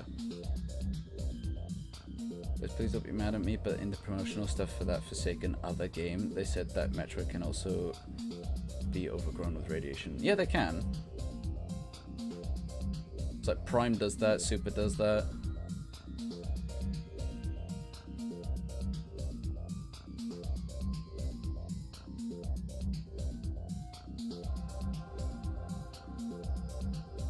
You know, if Metroid NES is mute because of Zero Mission game, the beta radiation tidbit is still relevant. How? Does Zero Mission mention it? I always thought it was Prime that mentioned it rather than Zero Mission.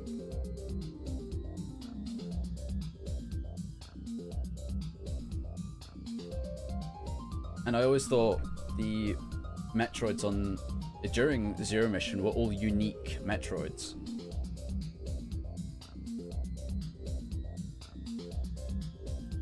Like, because they were taken from a batch from the Galactic Federation.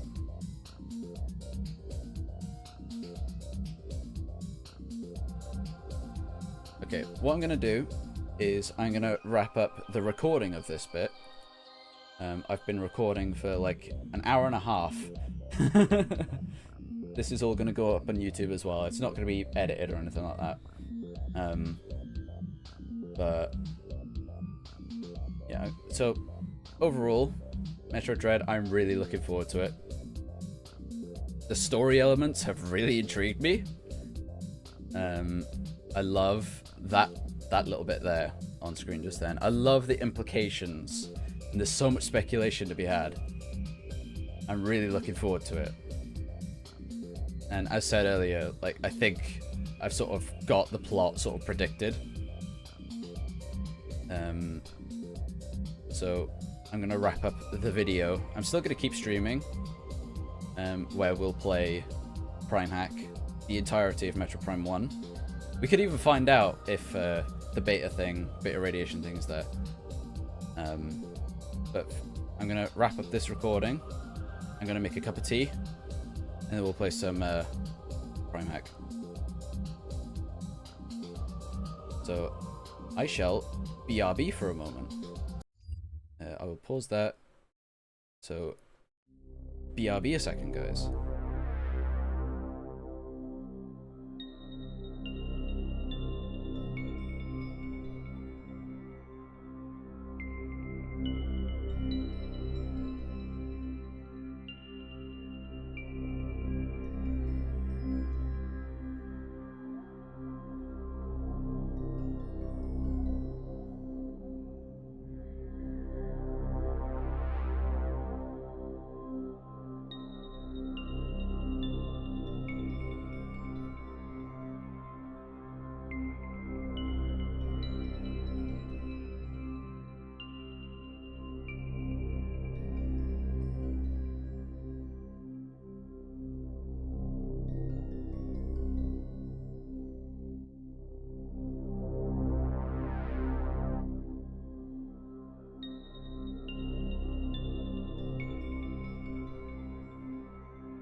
Hello. I am now back. Wow, you guys have been talking like crazy.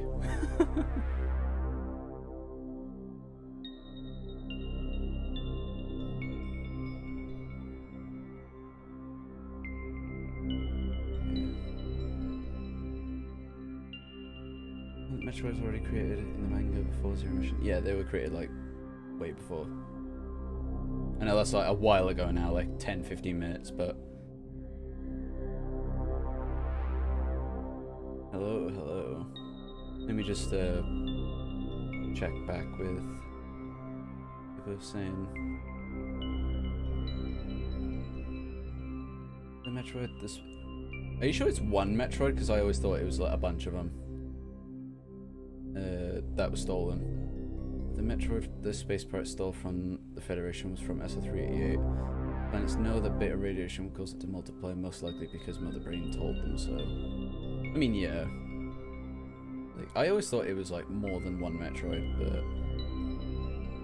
And Mother Brain is literally the brains of the operation, so she would know. Can't let this opportunity...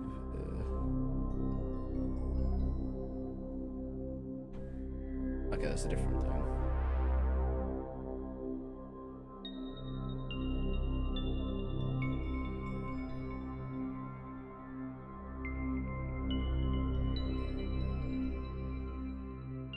I'm 31 now.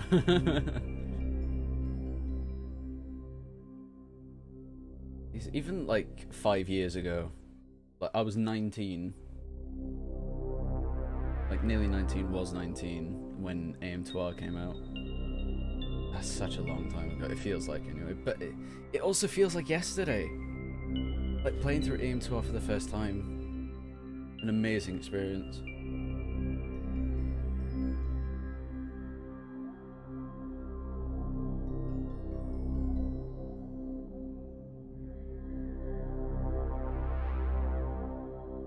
I know I'm just butting into your guys' conversation, but still, I apologize. Oh yeah, I heard about the E.M.M.I website thing. For me, that's gonna like release at like 10 PM.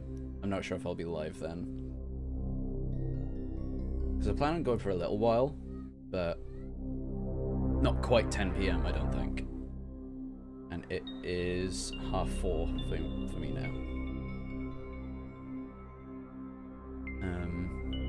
Let's get on to this, just so you don't have the transport music. Review game where you play as a Fed trooper prior to the events of E.M.M.I. As long as the prototype isn't Samus, it shouldn't get legal threats from the big N. I want an official like thing where you play as the Federation troopers on Aether. That's what I wanted a Federation Force to be. I wanted that to be like the perspective, like think of like Halo Reach, but Republic Commando. Just Metroid, and like you die at the end, obviously, and you're playing as Exeter, the captain, by the terminal in Echoes. And I always thought like you discover like the Metroid stuff and space pirates and even Luminoth. And then the end is like you just being overrun by the splinters, the dark splinters. And then like at the end, it's like there's like a post-credit scene or whatever. It's like a camera feed on Exeter's helmet, and you see Samus's ship slowly descend, or crash rather. And I always loved that that imagery. I feel sorry for Earthbound and Mother fans. Like they really get the short end of the stick.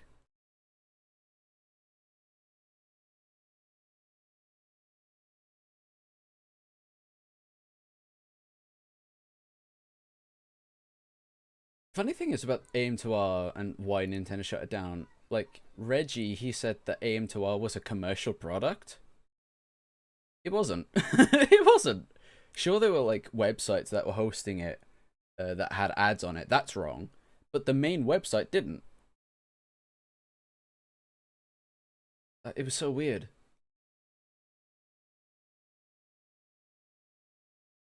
Oh, I hate the phrase bird magic.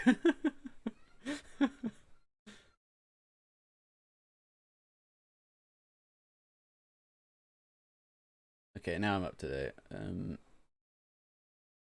This one they just breed them. It makes sense. But then you'd think, like, you'd expect them to have a queen then, or at least an alpha, because you don't need to be a queen in order to go through the evolution process. But obviously they can't have a queen because it's not SR388, and there's probably like the fact that there's already another queen is why there wasn't another one.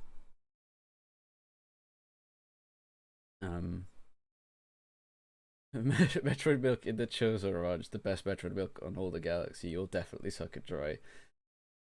That is one of the worst things I've ever read. The belief that Mother Brain has always been evil and the space pirates never corrupted her. She told them how to overwhelm the Chozo and Zebras. Yeah, she does do that in the manga. Been foolish for otherwise the space pirates to assault the Chozo. Yeah. Yeah, like before the events of Zero Mission in the manga, that's definitely the sort of thing that goes on.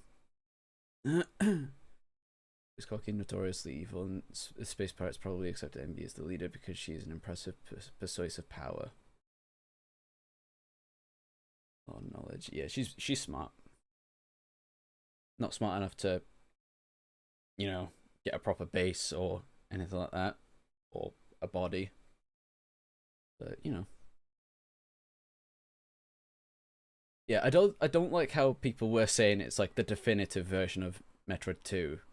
Metroid 2 is Metroid 2. Like, I'll still say I prefer E.M.M.I for what it does, but I've seen a lot of people say it's like E.M.M.I is canon, and that's ridiculous.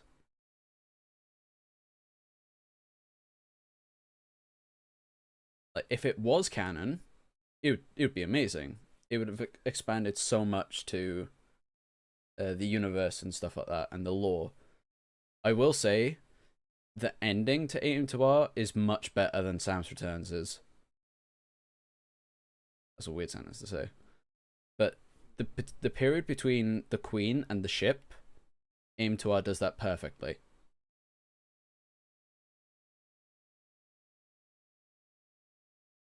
Obviously, Sam's Returns boss fight, the Ridley boss fight, is probably my favorite 2D boss ever.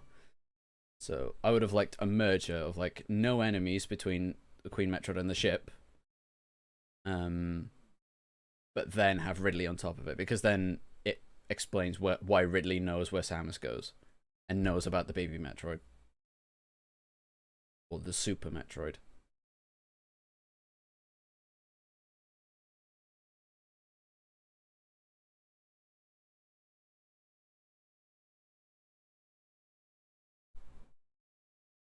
Yeah, she's definitely like the main AI for the Chozo Mother Brain now.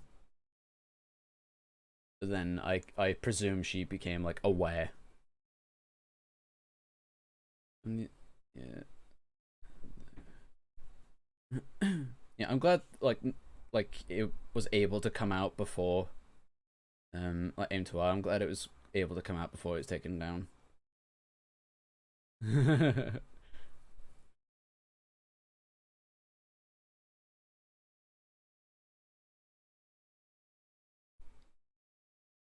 Oh, both Samus Returns and M2R like feature Prime stuff. M2R more so, but and Prime's never not been canon. Just saying.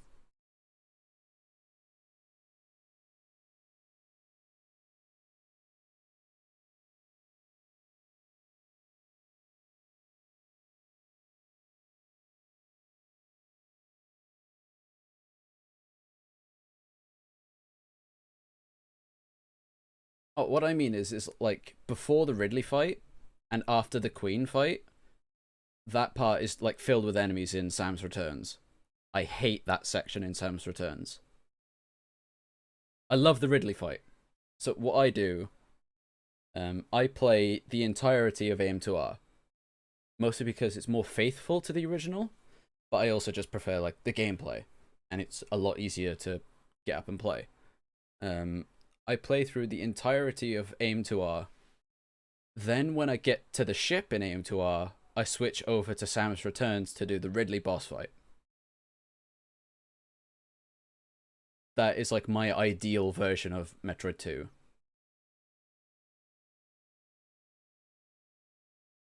Like how to experience it, because I love the Ridley boss fight. And it fits as well, it doesn't throw me off. So like as soon as you get onto the surface of SR3 again, you switch over to Samus Returns.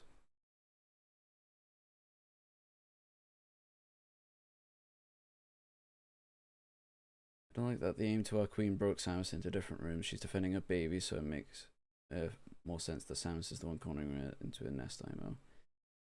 I mean, I get what you mean, but naturally, a mother's going to fight back. A mother's going to be on the aggression. Like, look at a bear. Bears charge rather than cower.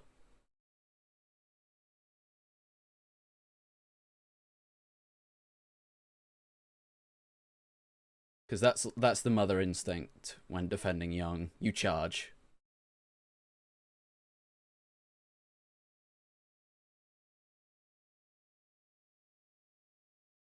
The dark ambience at the end of Samus Returns. Yeah, it's great. I love the end. The part once you get to the surface, and then like Ridley fight as well. I love that part.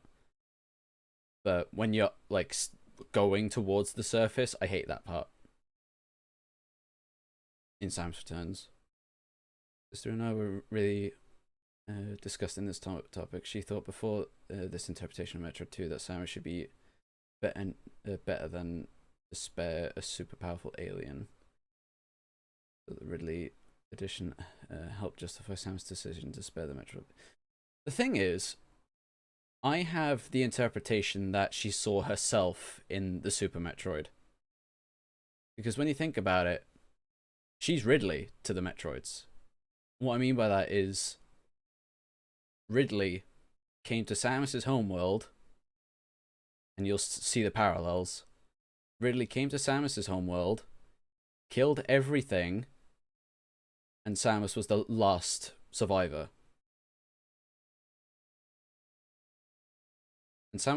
And Ridley would have killed Samus. But, and obviously that's the parallel, like, Samus sees the Super Metroid as herself, and herself as Ridley. So, to be better than that, and it helps that the baby wasn't aggressive at all. He was like, Mama.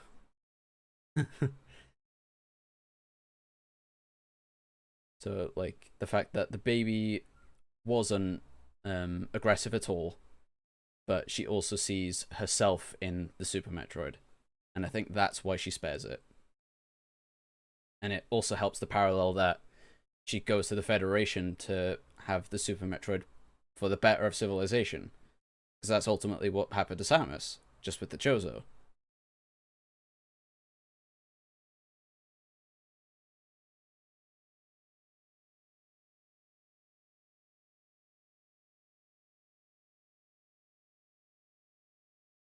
It's entirely like a personal interpretation, and it isn't really supported, but it's one I think really makes sense.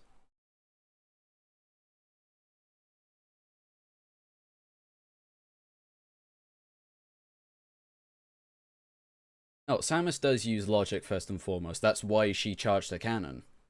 She was ready to kill it, but then hesitated because she saw herself in it.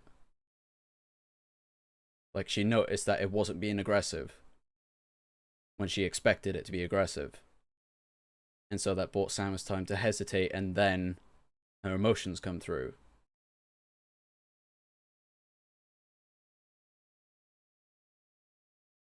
it's that's why I feel like the interpretation is like apt,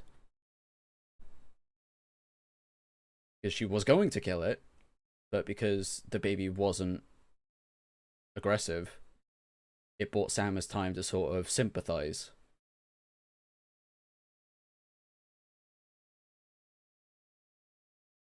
If playthroughs get more emotional after experiencing Samus Returns, yeah, like I like, not gonna lie, I don't like Super too much because of gameplay and like how it does design. But when the Super Metroid dies, a part of me does as well.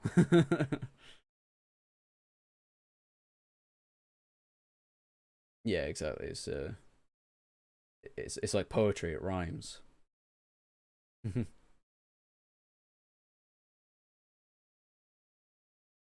Yeah, like the thing is, like the only time they've mentioned Other M is the past is prologue tagline. That's the only reference to it. This says that the Ridley situation helps. Yeah, it does help. Just like Samus was to Ridley. Yeah, exactly.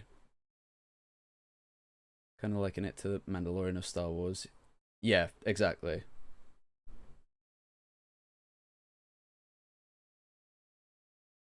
And I think a few Star Wars people worked on Metroid. Correct me if I'm wrong. It's the same with Halo. A few people that worked on Star Wars worked on Metroid or Halo.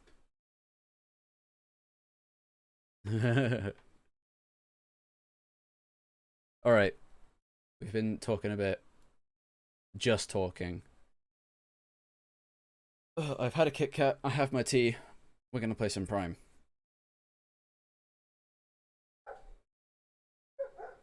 Mm.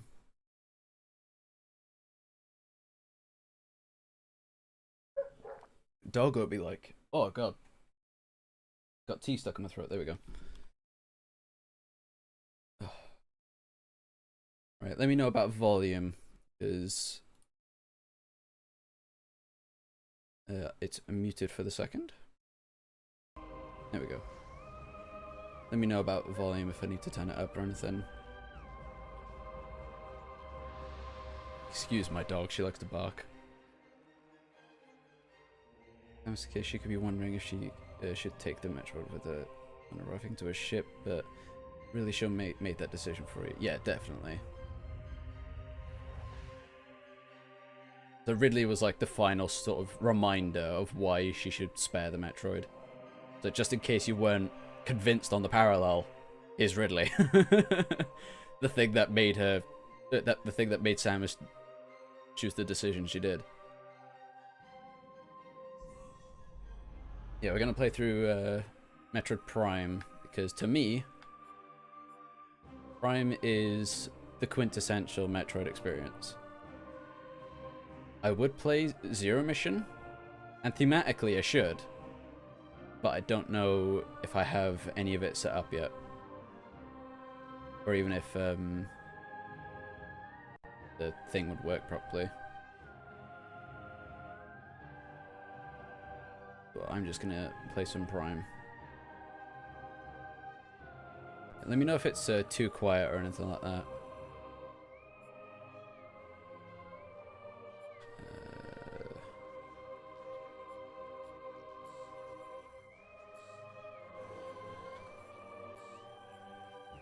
No, I don't need to do that. It's display where all this is.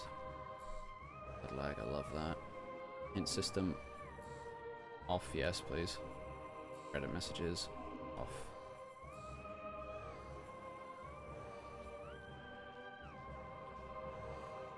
Okay.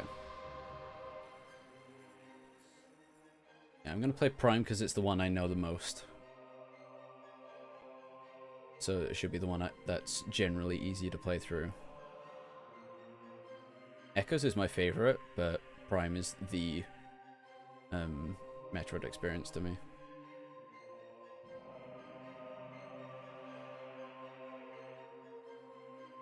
See, the thing is, Primehack has convinced me that regular controls are possible.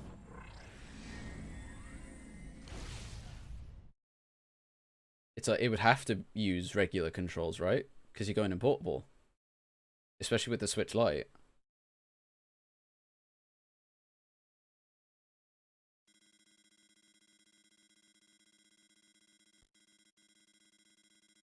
And there was, I think it was a Retro employee, and no disrespect me like intended, but like he said that it would be impossible to recreate the motion controls for Corruption. Primehack does it relatively easily. You could bind motions to inputs. So I genuinely don't buy that argument. No disrespect to the guy. He was involved with probably my favorite trilogy of all time. But I'm sorry, I don't buy that argument, especially when Primehack can do it quite effortlessly.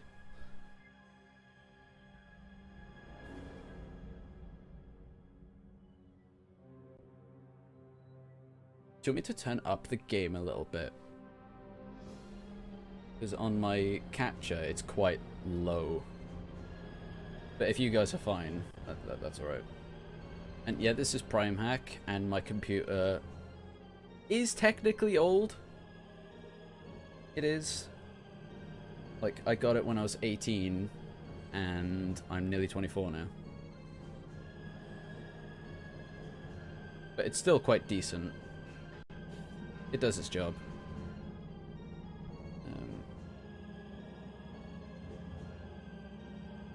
Yeah, playing... I don't know, because I can't play Prime on the Wii U anymore. Just because of Primehack. Like, the quality of life features, oh my god. But I'd like sort of Wiimote and gyro control options for if the trilogy goes on Switch. Like, despite having Primehack, I'd still get trilogy. Okay. Let's go. Oh, pardon me. I'm very, very sorry about that. I'd sell my liver to buy the trilogy. Yeah, it's crazy like how much physical prices are now. Like, if you want the game, please get it on the Wii U eShop. It's literally 20 quid for 3 of the best games ever created.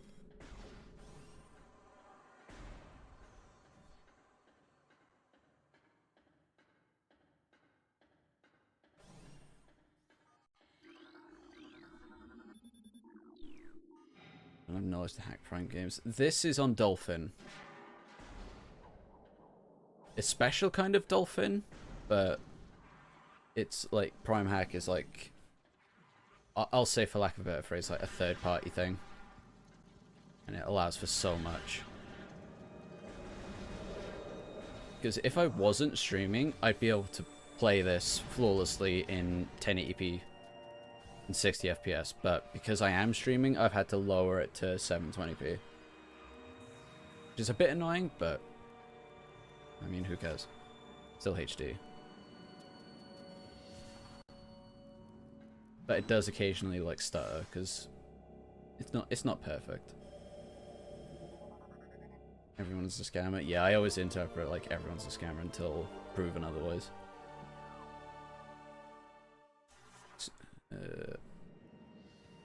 Just happy to see a more super like experience with Dread. Yeah, that's definitely a good thing. I hope it rectifies my issues with Super, because I don't mind that it's like it's so open, but the issues I do have is how the openness is presented. So like optional upgrades and stuff like that. There are times where there's literally no evidence for their existence. It's like there'll be times where there's like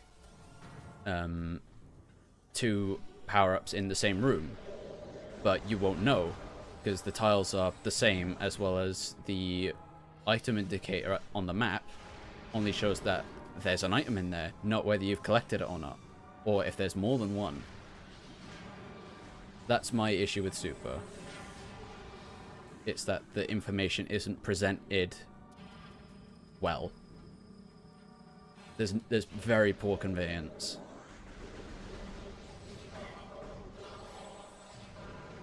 And I feel like Dread is resolving that from what I have seen, and it's taking more of the Metroid Prime approach, which I prefer, where things in the environment that are supposed to be important, they're textured differently to the rest of the room.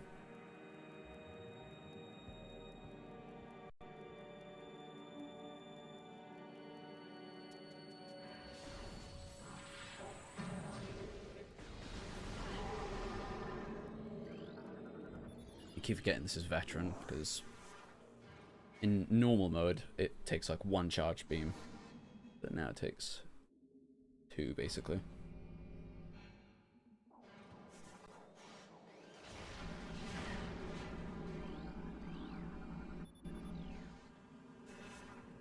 Do you want the volume up at all, guys? Or is the sound good?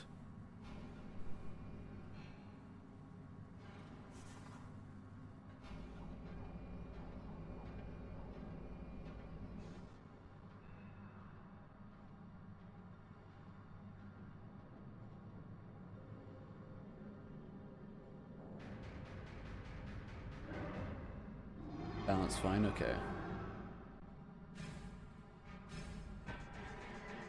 Thought the music wouldn't play for a sec. Okay, cool.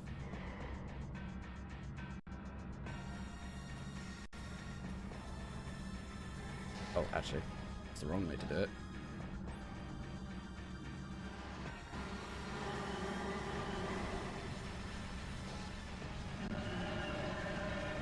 Ah, missed the last couple.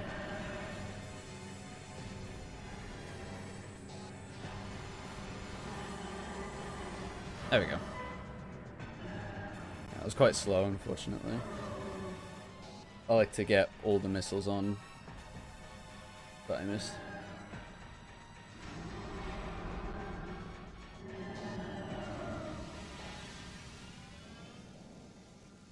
Evacuate immediately. Evacuate immediately. Evacuate immediately.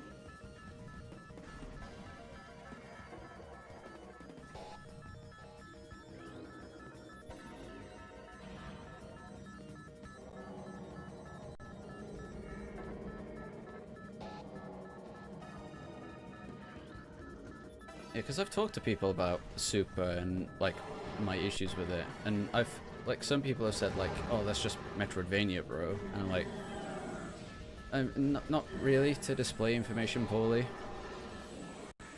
because that's the complaint a lot of people have with the original Metroid, and I swear I said this in the last stream as well. Like a lot of people's complaints with the original Metroid is that there's no conveyance. Like it's hard to tell where to go, and the same with the original Metroid 2. Like a lot of people say it's aged poorly because there's no real way to tell where to go or where things are. On top of obviously they're really old games, but and it's like Super has the same issue to me. And so I respect Super Metroid for what it did, especially like for the genre, for the franchise. I respect it a lot. But I just find its gameplay has been perfected afterwards.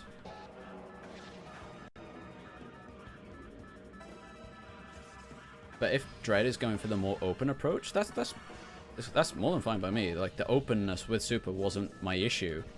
It's how it presented it. And I think Dread is like fixing that. I say fixing because like a lot of people like the feeling of like you're on an adventure, like you're discovering it, and it's like exploring a tomb in Egypt.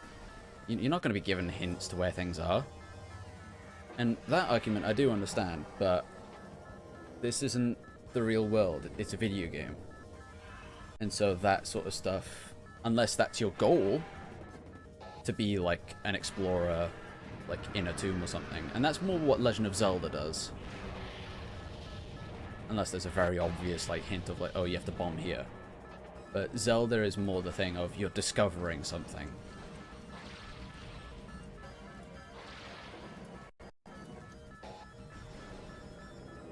Like this sort of thing has never been seen before, like since it's been put there.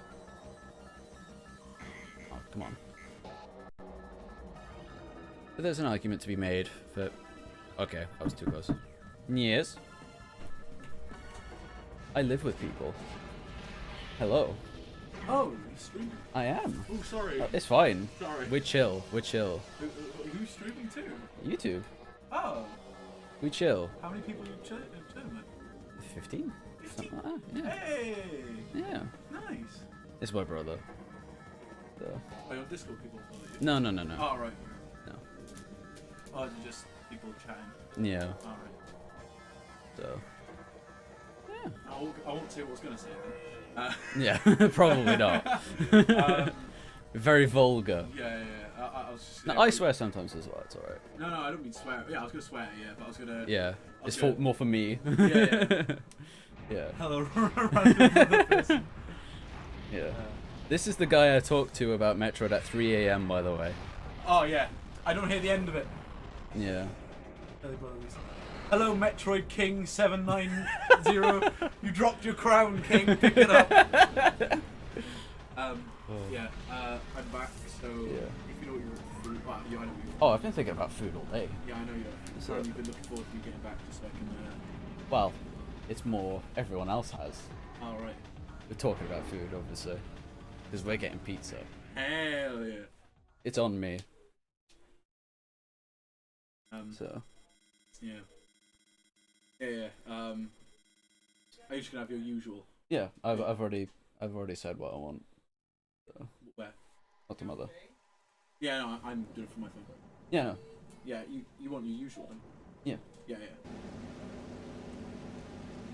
Let them if they know what they want. Yeah. I hope you Yes. like this behind the scenes stuff, guys. Yeah. Oh, So, I'm let me know when it's all going down. So, yeah. I'll also so you can also stream. Yeah. I would eat it here and just chat as well, but pizza's very messy. Yeah, pizza's very messy. Definitely messy. Yeah. But I'll do it after I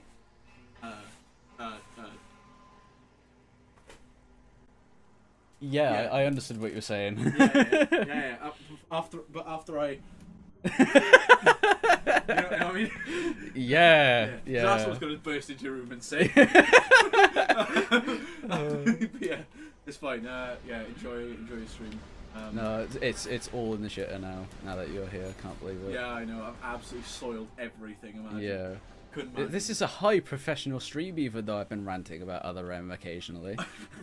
What else is there to rant about when it comes to Metroid? Yeah, that is There's true. nothing Yeah. else to rant about Exactly. except for how good the other games are. Don't say Metroid's good now that you're in front of people. Well, okay, Metroid Prime 2 is good, right? Metroid Prime Okay. 2 is good. Yeah, I agree with that. You, Yeah, like, because you- the only one I've ever like. it's the properly only one you played. played. Play AM2R. Well, yeah, I know. I swear I played like 3 minutes of it and got bored. So I should give it. I do want to play Prime 4 when it comes out. Yeah, Like, definitely. I probably will because it's on the Switch. Yeah, I do. Yeah. Which of the Samus's ships are your favourite? Prime 2. Because it's the only one you've played. Well, no, I played Prime 3 for like a good, like maybe like a quarter of it, and I don't like the ship's design in that one. Really? Yeah, I don't like it. It's got like the spider legs. It's, Oh yeah, I do see what you mean. yeah, it's horrible.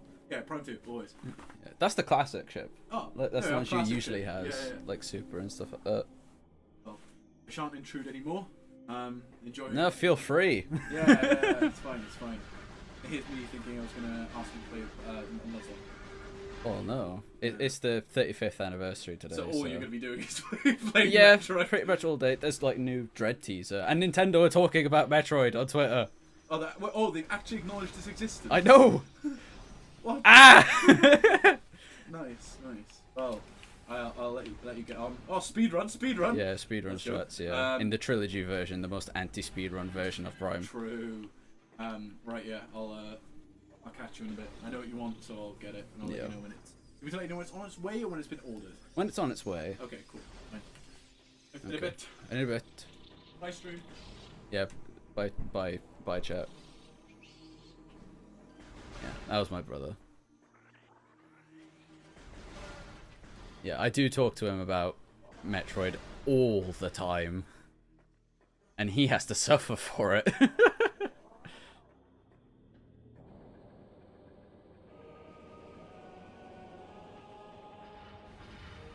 Yes. Oh wow, a lot of people have been saying stuff. I can't entirely check chat because if I like tab out of this, I can't actually input anything. So I'll just read whatever I can when I can.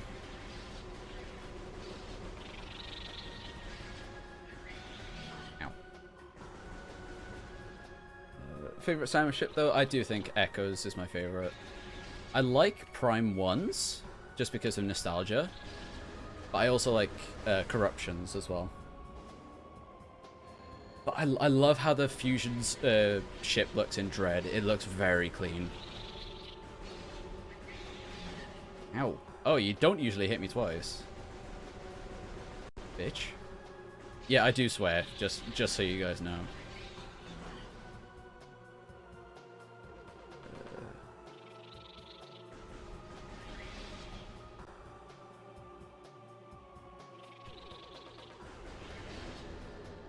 Oh shit. I have a big garage of ships, yeah, definitely. Oh, pardon me. Any tips to setting up Primehack? If it's just not working, you might need a more powerful PC. That or your Dolphin folder might be a bit wonky, like it might not be in the right place. There's videos talking about it. And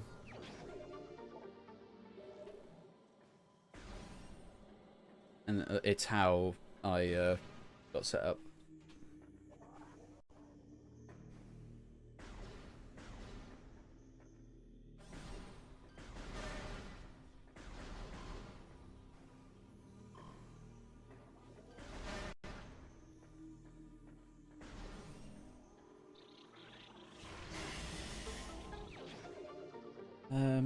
Let me have a look quick. Admire Samus. Yeah, like Samus is probably the most inspirational character to me personally. And it's cool that Samus like inspires like and it wasn't the intent, but it's cool to see Samus inspiring women as well. And like that's the thing about Samus's design. I don't think she is a good fit for that. It's like Samus's design is so like I don't know, it just doesn't make sense. If she had more muscle, no high heels, short hair, like a practical warrior design. If she had that, I feel like she'd be far more inspirational.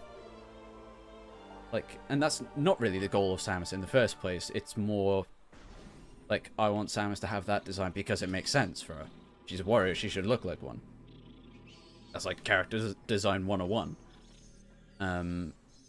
But it's cool to see, like, that is partly the role of Samus as well. Like, retroactively.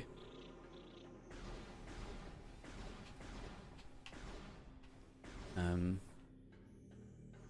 see. I like the Prime 3 chip personally.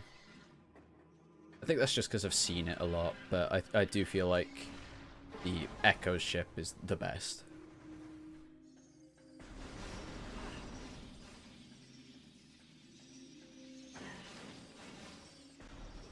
I don't really have anybody to talk Metroid to. Oh, I get the same feeling, don't worry. I've had that feeling for a little while, so that's why I find streaming quite fun now. Because I get to vent about Metroid.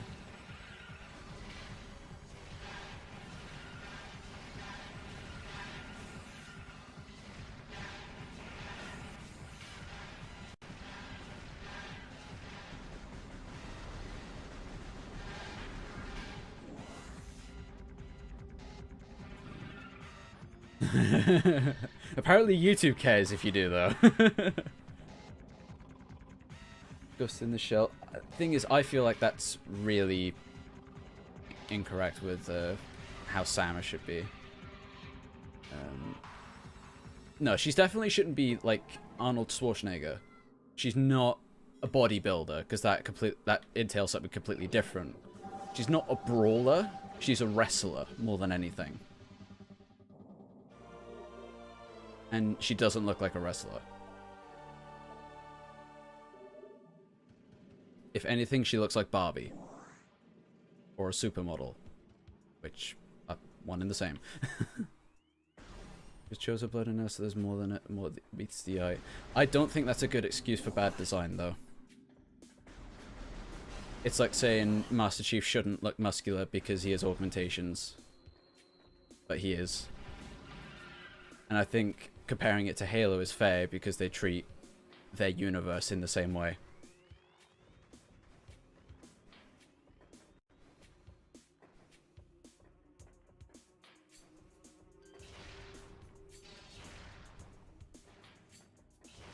Oh, really? Didn't blow it up. That's fine. Crystal Flash technique. I never used that. I keep looking back and forth, so I keep running into things. Oh my god. What are you doing here?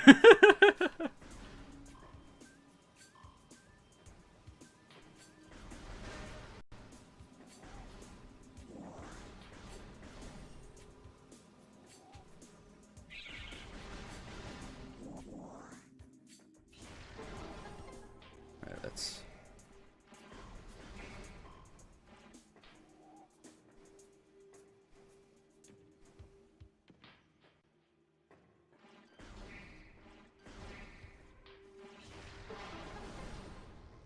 oh. Ah! Come on, there we go. Samus returns, but she has more of a runner's look. I don't think it's good enough. Like, her legs are fine, but her upper body is still incredibly lacking. I feel like, as much as I don't like the game, Super Metroid has the best Samus design.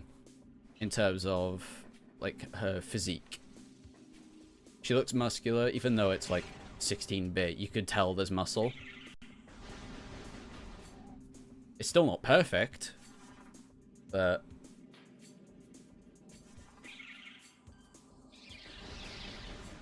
It's much better than Samus Returns, solely because of high heels, but there's a bit more than that.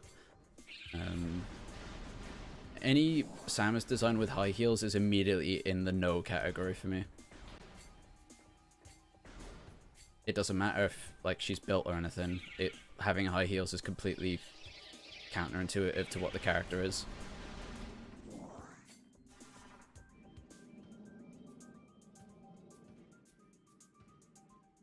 That bit's always finicky. Legs is really muscular, but upper body's slim. Yeah, it definitely is. And in the wrong way. Like, her upper body should be much bigger. And I don't mean like a tank.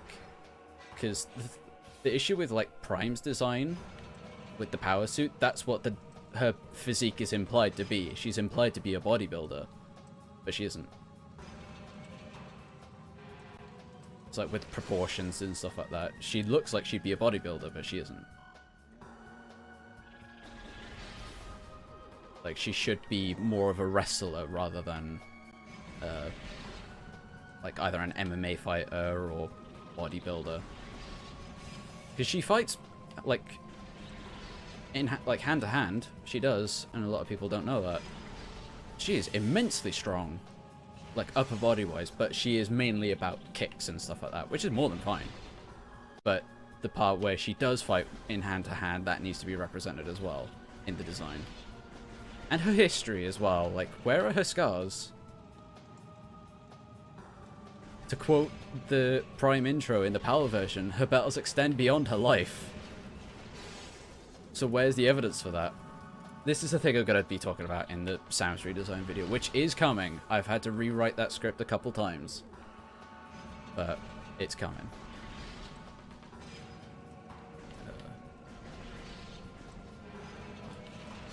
Shake my head, I just missed the charge beam already.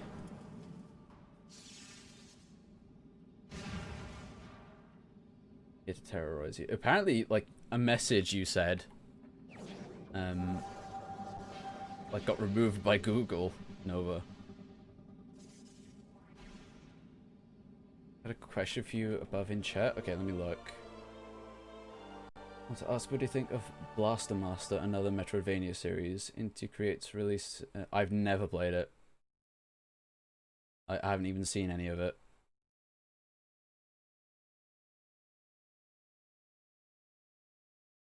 I work at night, so I'm usually asleep at this time.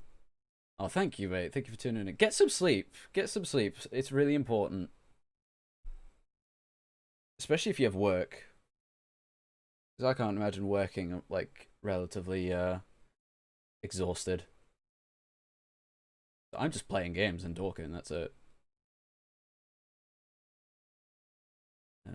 Needs more buff upper body, Super Metroid. Yeah. Got the pixel abs, yeah. My issue with Super's design is that the waist is still very thin. But apart from that, it's great. Remember what she did to Weevil? Yeah, I posted that on Logbook the other day. Great. Weevil should be the dead body outside of Kraid's lair, by the way. Or at least Kraid's room. It looks scarily like Weevil. And that would be a great way to connect Prime to the original series. And plus, it's not human blood that comes out of that body, so... Ah, I thought I could get in. Who's Weevil? He was a space pirate that Samus all but killed during Zero Mission. Her upper body should be muscular. It should be, yeah. And it's not just the power suit that causes her to be strong, as a lot of people say. It's not just in her power suit. It's like saying a Spartan's only strength, it comes from the Mjolnir suit. And again, I'm happy to make the comparison to Halo because the way they operate, it's very similar. The way it, like, treats itself is very similar to Metroid. If anything, Metroid takes itself a bit more seriously. There are hardly any jokes, ever.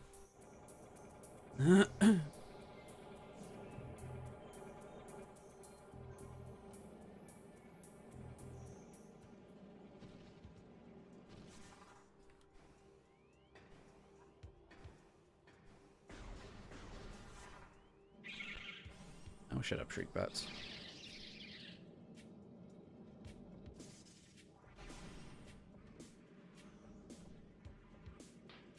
Oh, thank you, Nova. It does mean a lot, like, especially seeing so many people here now. Like, I think this is my most viewed stream so far.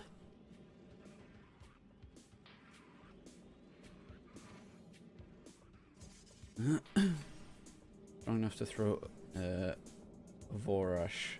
Yeah, like, Samus is stupidly strong. And her power suit does boost, very keyword, boost her strength. But Samus herself is super strong. Like, it's, like, Samus really is overpowered, but she's not, as some people say, a Mary Sue. We're not gonna get into that talk. Alright. I did it first try in the stream the other day. Let's see if I can do it again. Ah! There we go. Second try. It's fine.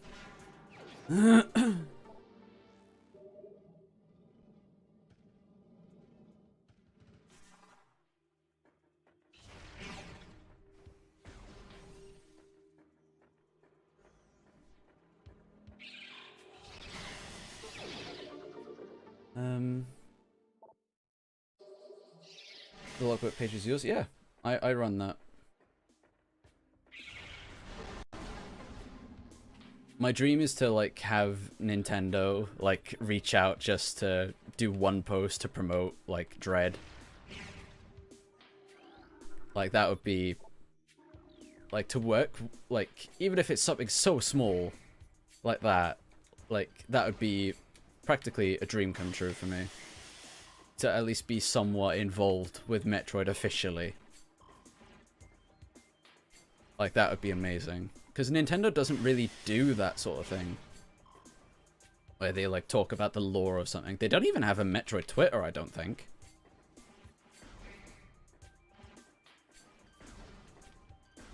So, like, to do that, it would be really cool. I'm glad, like, so many people, like, tune into it. It's really cool. And funnily enough, that was inspired by, like, the Halo lore posts.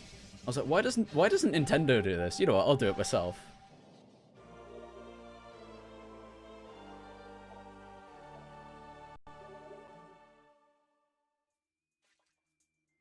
The rumors, apparently Prime Series might come for Switch. That rumor's been around for, like, so long. Like, since the Switch was out. Like, it's definitely a thing that should happen and is plausible. But I'm not believing until I see it.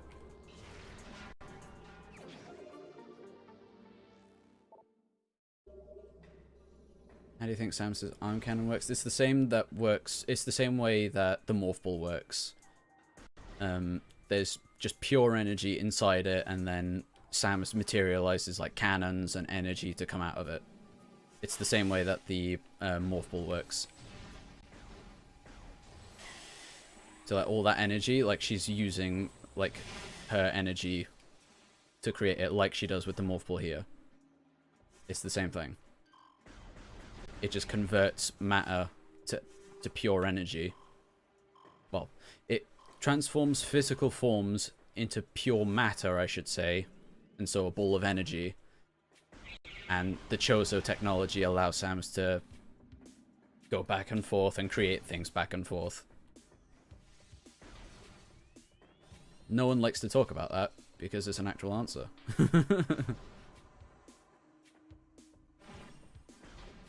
Ow.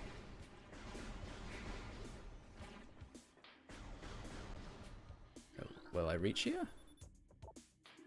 Okay, that's been activated, and if it doesn't do the trigger, then I'll be triggered.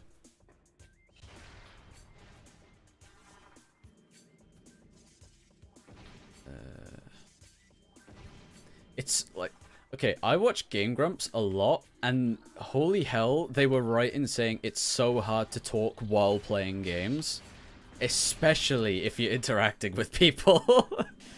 I never realized just how difficult it is.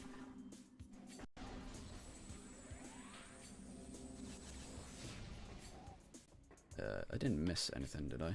No, I didn't. Okay.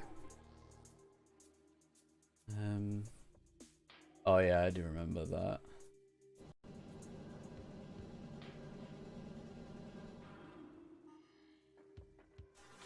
Okay, I'm just gonna re-chat for a sec. Tells me that she needed to get a power grip in Zero Mission just to be able to pull herself up walls. She should be able to just do that. Yeah, the original reason for that, for the power grip, was for, because apparently, and this is like confirmation, the power suit is so heavy that Samus couldn't lift herself up, which I find is ridiculous. But in Fusion, the suit has like shed so much weight that she's able to lift herself up. But thankfully they seem to not have the power grip and it's just built in. Like Samus can just lift herself up now. It's not an upgrade.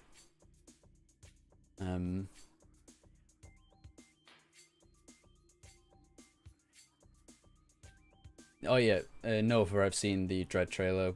Like, I have like an hour and a half of a video talking about it now. How long did Dread rumors for? Oh my god, like since 2004, 2005.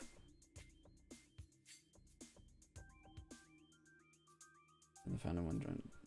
Thing is, I was only introduced to like the Metro community when I was around 16. And that's like 8 years ago. Bloody hell. That's weird to think about. And like Other M had just come out or something like that. Or I just got Other M. I played it and then stopped. Um, yeah, I was in a Discord call with my brother, who was just here, funnily enough, and a couple of my friends, and they could testify that I screamed so loud I lost my voice, or at least ruined it for a bit.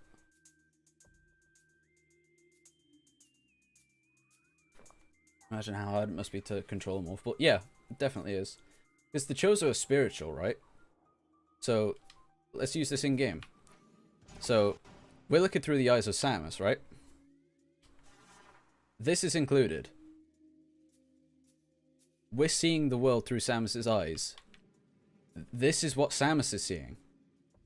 Her spirit is coming out and going in her body. That's how the Chozo work. They're very, very spiritual. To us, it's magic because we're not at that point in technology. Because there was a quote that said, like, every form of advanced technology can be seen as magic.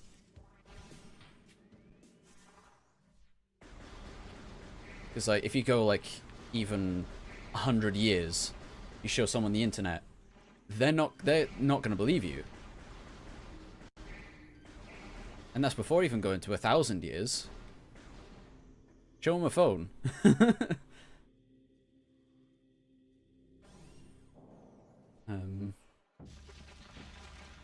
Yeah, it's like, that's why Samus's training took so long. It's like she has to get a hold of her spirit. Quite literally.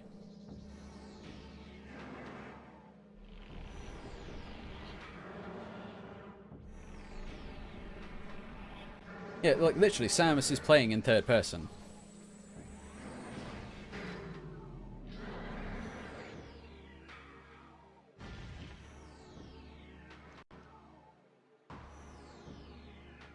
Because, like... And it's even supported, like, in-universe. Like, the Space Pirate and Morph Ball tests. First of all, rip those Space Pirates. Like, a lot of people who say, like... And this is a real argument I've had people say to me.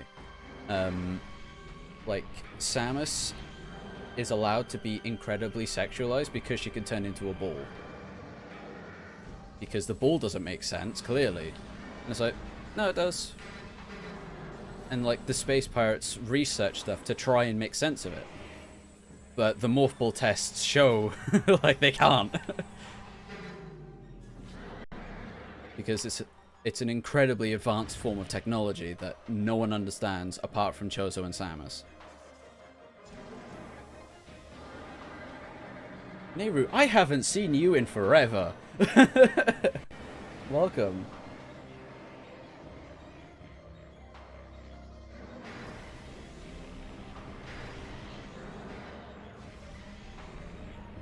Best game ever was Super Metroid at 3. Bloody hell. My first game was Prime. And I'm so glad it was, because to me it's the best. And not just because, like, oh, it was your first game and so you're going to feel the strongest about that. It's like, I can look at it critically and still say, yeah, I think Prime is, like, the best one in terms of what makes Metroid great. I think she was 14 when she got her suit, yeah. It's quite crazy. All goes whoosh, it does, yeah. It goes very whoosh. Yeah, Nero, I haven't spoken to you in so long. Not me.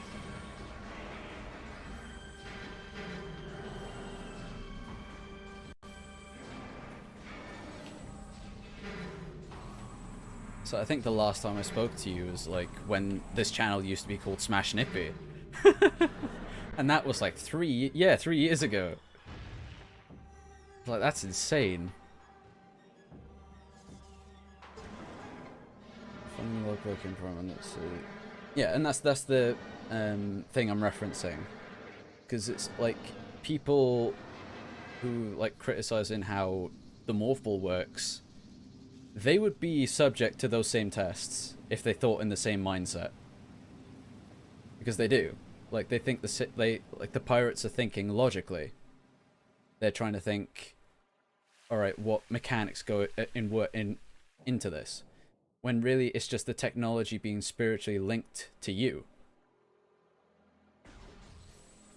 They're trying to think too much of the science as opposed to the spiritual stuff to it. But to the Chozo, the spiritual stuff is science.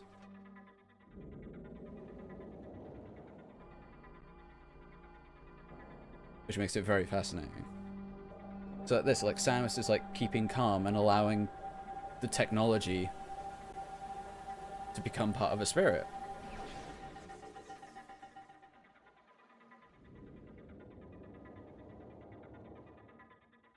T-pose, yeah.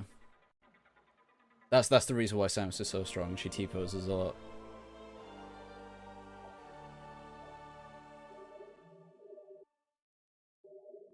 Right.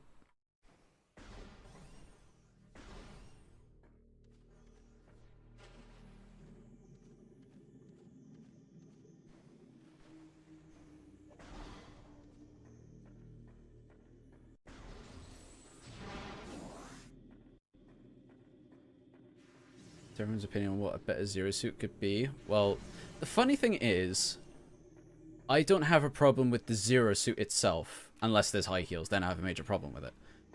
But I don't mind the Zero Suit itself, because it makes sense. If you're in a power suit, obviously you're going to want as little, like, catch and stuff like that onto your clothes. Like, you wouldn't wear a jeans and t-shirt under a power suit.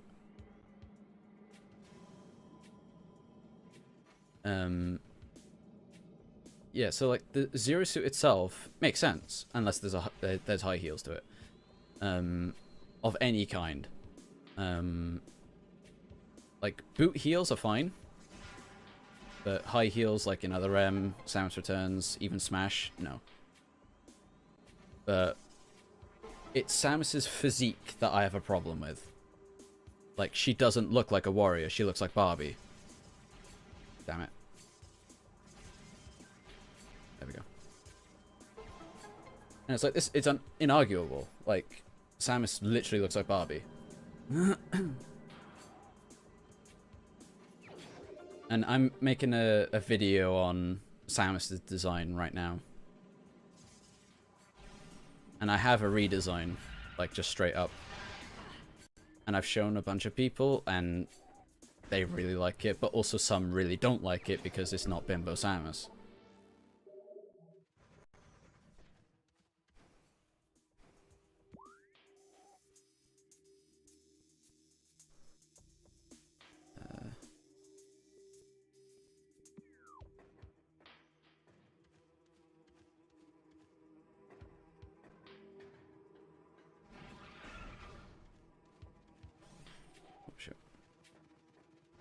The gravity upgrade in this game? Yes, it is.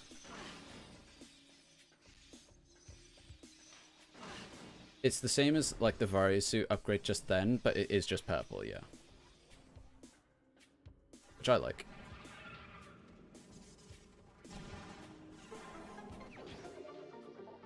Yeah, they don't really merge spiritual scientific stuff because really don't make a lot of sense, but sometimes you must have faith. That was quite inspirational. Yeah.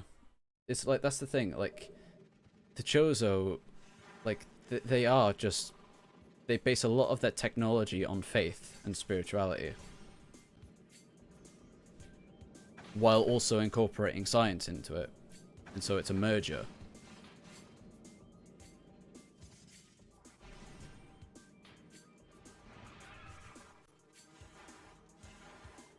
I like the idea of a compression suit. I just don't like how vacuum. Yeah, I don't like the vacuum seal. Like, I don't like that the Zero suit basically morphs around her boobs. It's really weird.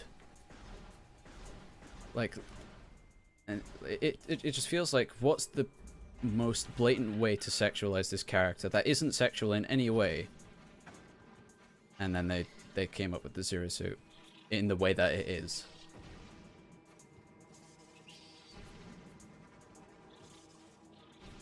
It's why I much prefer the outfits, the casual outfits she wears in Zero Mission and Fusion. Because yeah, she shows more skin, but her features aren't as pronounced. And I don't mind if skin is showing, unless, like, especially if it's to show if there's muscle. Because then it's like, okay, you can see she's physically strong. Like, it's represented in her design. I wish she had scars as well, to show her history. But she doesn't. Oh, shit.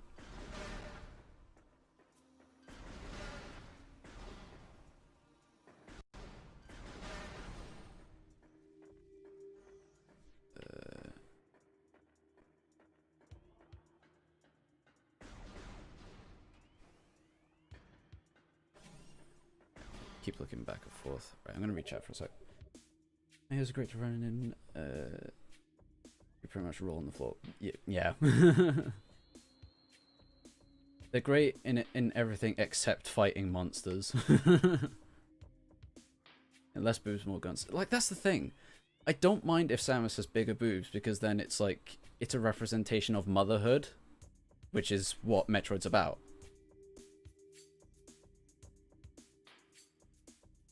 And I know to some people that could be like, oh, you just want Samus to have bigger boobs. I don't like Samus like that.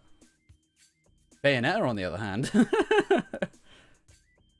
But, like, that's the contrast between Bayonetta and Samus. It works for Bayonetta because that's what she's designed to do. She's designed to make you feel like that. That's why she has gun high heels.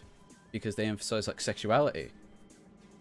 And she has, like, the most insane arse as well as tits. Because it plays on, like, the sort of tropes on femininity and sexuality. And I say tropes on femininity of, like, supermodels and stuff like that. But Samus is anything but that. She isn't a supermodel. She isn't Barbie. She doesn't flaunt her sexuality or looks. She just wants to save the universe and keep it safe. And she also has to get physical, like, in hand-to-hand combat. So, I personally like that. Oh, that makes Samus look like an adult and not a 14-year-old anime girl. Yep, definitely. Floating magical pancakes, yeah. Anyways, got to hop off. Okay, see you, Nova. Blue-orange outfits are great, especially when people draw her buff. Yeah, definitely. And it's not, like, a thing people say, it's like, oh, you just want to sexualize Samus even more, like, put a fetish on her. This is a thing people have said to me. It's not like that at all. I just want Samus to look good from a character design standpoint. Because there's... Look at it this way. There's nothing inherently wrong with Samus's design. The fact that the purpose of it is completely counterintuitive to how she is, that is when it becomes a problem. Because Bayonetta, Samus, and Barbie have very similar designs. But it works for Bayonetta, it works for Barbie, it doesn't for Samus. Because their roles in both the games themselves, as well as just what their characters' personalities are like.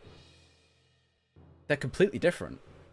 Bayonetta's very much flaunts how sexy she is. She knows it as well. She's very happy to talk about it. Barbie is very much like your fashion doll. And for that, she's very good design. Samus is a warrior. Why does she look the same?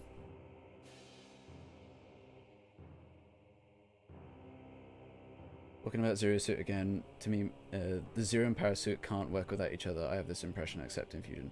Funny thing is, there's an interpretation that I'll tell you guys now, because I've put it in teasers for the Samus redesign. I hate that Samus herself, like her body, doesn't have the markings of the Zero Suit. Because then that's the true connection between her and her suit. And so in my redesign, instead of the markings being on just the Zero Suit, they're on her hands and back as well. And so they glow when her suit forms. Honestly, best thing to come out of Other M is Anthony Higgs. I think it's the fact that Samus got short hair, finally. But Anthony Higgs is great. There's also a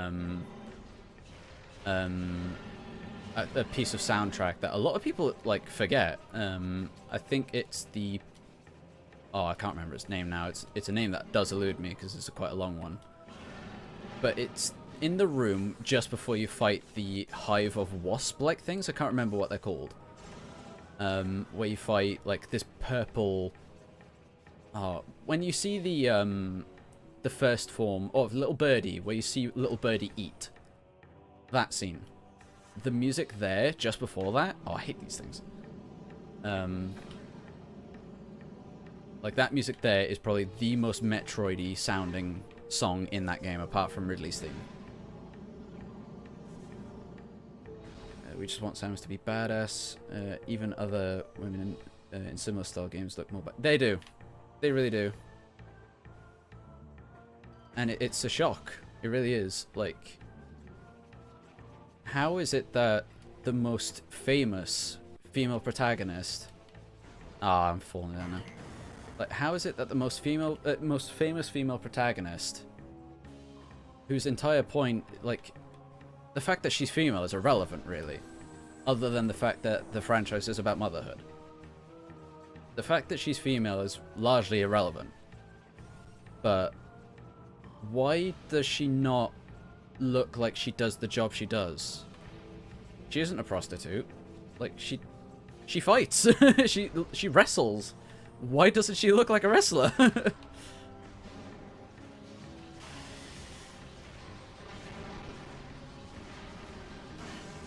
But a lot of people with suggestive pictures of Samus as their profile picture will come to me and say, no, this doesn't make sense. Because Samus is about such and such. And it's like, have you played the games? Like, where has Samus ever flaunted anything remotely close to Bayonetta?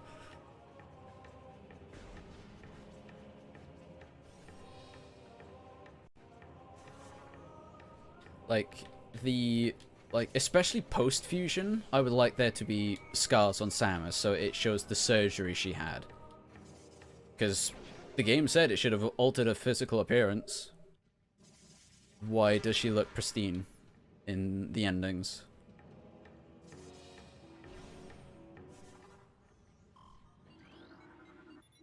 Like, she looks like she's just come off the catwalk. She's that skinny and that clean. She's just been fighting, like, her worst enemy for, like, the past 10 hours.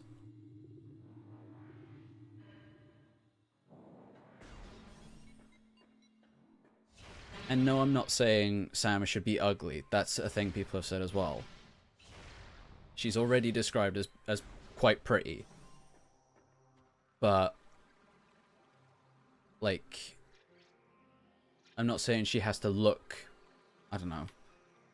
She doesn't have to look like a Terminator. Her face is fine as it is now. Because largely the face isn't important. The beauty spot I don't like, because that's a choice you made to put on. And again, the point of a beauty spot is to emphasize beauty. The clue's in the name. But Samus isn't about that, even though I just said she's about... like, she's described as beautiful. But she doesn't flaunt that.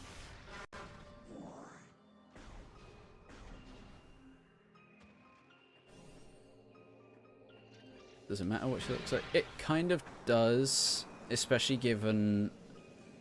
It depends. Like, her physique is important, because that shows what her lifestyle's like.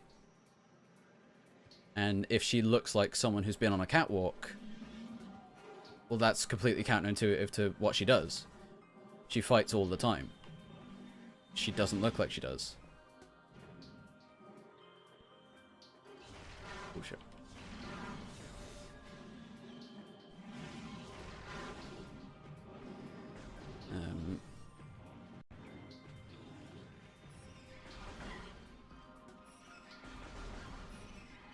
Pardon my ignorance, but why is the camera view distorted? I'm playing Primehack.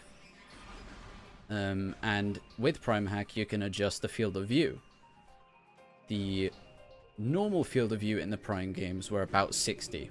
Like 50 to 65. I'm not sure what the exact number is, but I think it is 60.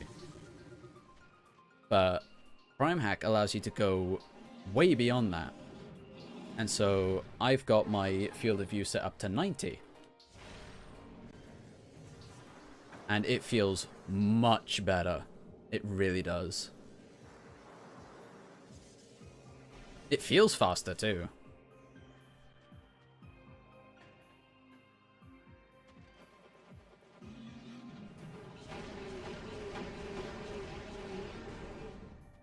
Oh, pardon me, that was directly into the mic. I sincerely apologize.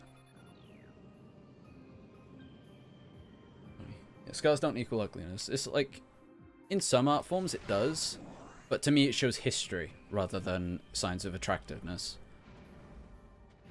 I mean, and that should make sense. It's like, she has scars. Where did she get those scars from? She's obviously been in battles, so, like, that's the purpose of scars, is to give history. And it's the same if you put scars on weapons or dirt on them. They have history and there's a story to it. Someone said something interesting on Twitter about Samus hiding from the GF and attending by the codename Justin Bailey. I did see that. That would be a very nice callback. And like a way to sort of make a sort of a cult classic in a way into something legit.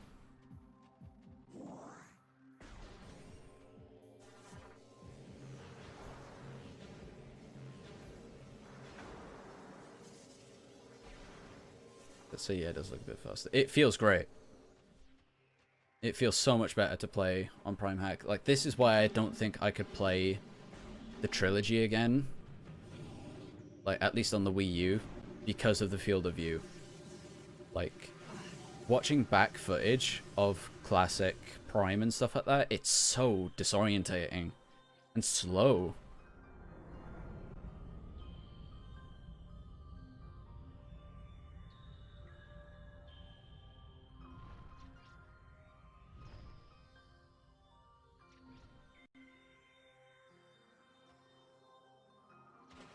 I also, like, to go back to the Zero Suit thing, and, like, Samus's build, I feel like Samus herself should be sort of molded around the power suit, rather than the other way around. So, like, if Samus, like, here, she looks like a bodybuilder. But she doesn't underneath, obviously. And so that has, like, so many people, like, oh, the proportions are messed up, because obviously the Zero Suit doesn't make sense then. But it's like, why should the Zero Suit not match the power suit? We see the power suit 99% of the time. Sorry for the voice break, but like, we see Samus in this form 99% of the time. So why does everything have to revolve around the 1% of the time? And if anything, a redesign of Samus's physique would emphasize, like, the connection between the power suit and Samus.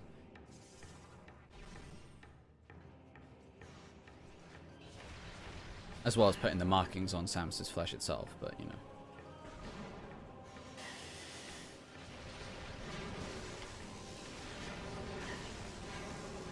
Of course, I still, like, recommend people who haven't played the Prime Trilogy to play it. Like, even on the Wii U.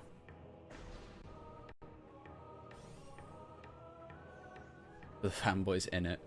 Yeah, like, there's a, like, thankfully, like, a lot of people have been agreeing with me a bit more lately, especially because, like, I've just been talking about it so much, and have been able to, like, convince people, like, about, like, my stance and stuff like that.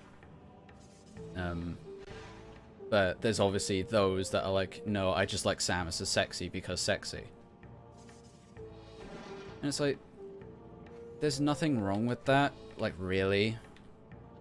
But to say that that's even remotely accurate to the character, like, I feel that's so wrong.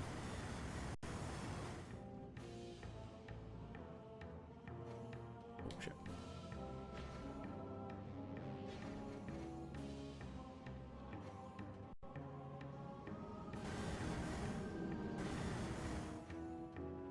Let's imagine how high she should dwarf most humans. Like, yeah, she is 6 foot. Like, at the very least, 6 foot. Like, she's either 6 foot, and this is out of power suit, mind. She's either 6 foot or 6'3". Either way, she's huge. And so with the power suit on, she's either like 6'2" or 6'5".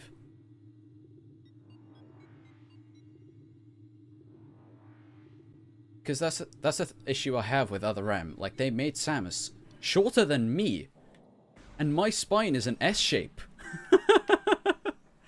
Like, I have scoliosis, and Samus in other M is shorter than me. Like, what? Like, that's not how it should work. With high heels on, by the way.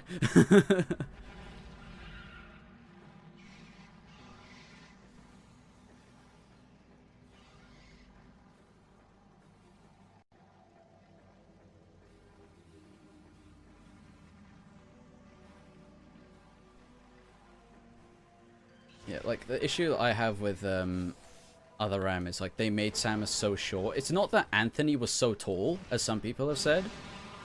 It's my issue that Samus was made so short, and then Anthony made fun of Samus because of that. Or they poke jokes about Samus being short when she isn't. It's like, I don't mind Anthony being, like, 7 foot tall, because that's a whole new character. I mind Samus being downgraded into something she isn't.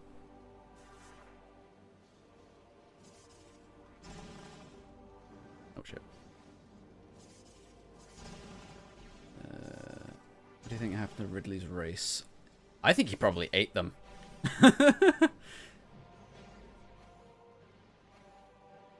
Like, ate or killed them. Because Ridley is just straight up evil. But he knows he is. That's what makes him interesting. He knows he's evil and he enjoys it.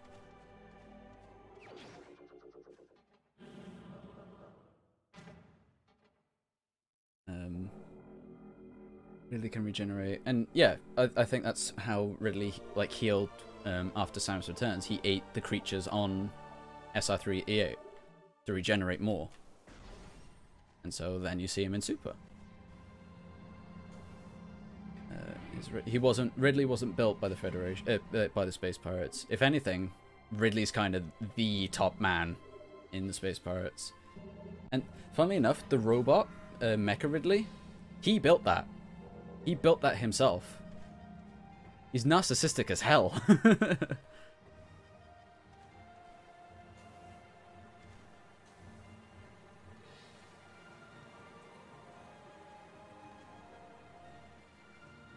Go over here.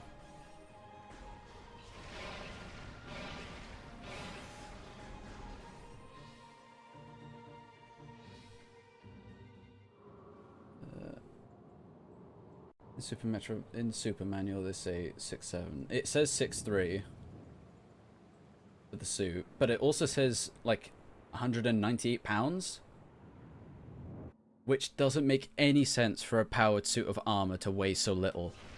If you include Samus as well, her suit weighs a ton. Like, if anything, those are Samus's statistics.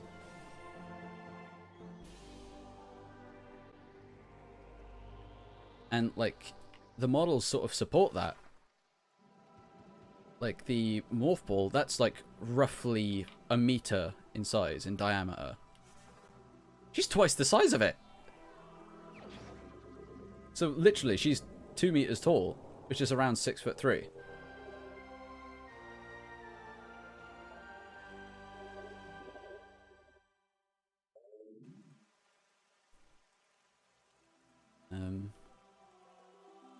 Other M Samus doesn't even remotely fit in that suit either. No, it really doesn't. Even with high heels, it's like... I'll just read chat for a sec. It just doesn't make sense. Other M entirely, it just doesn't.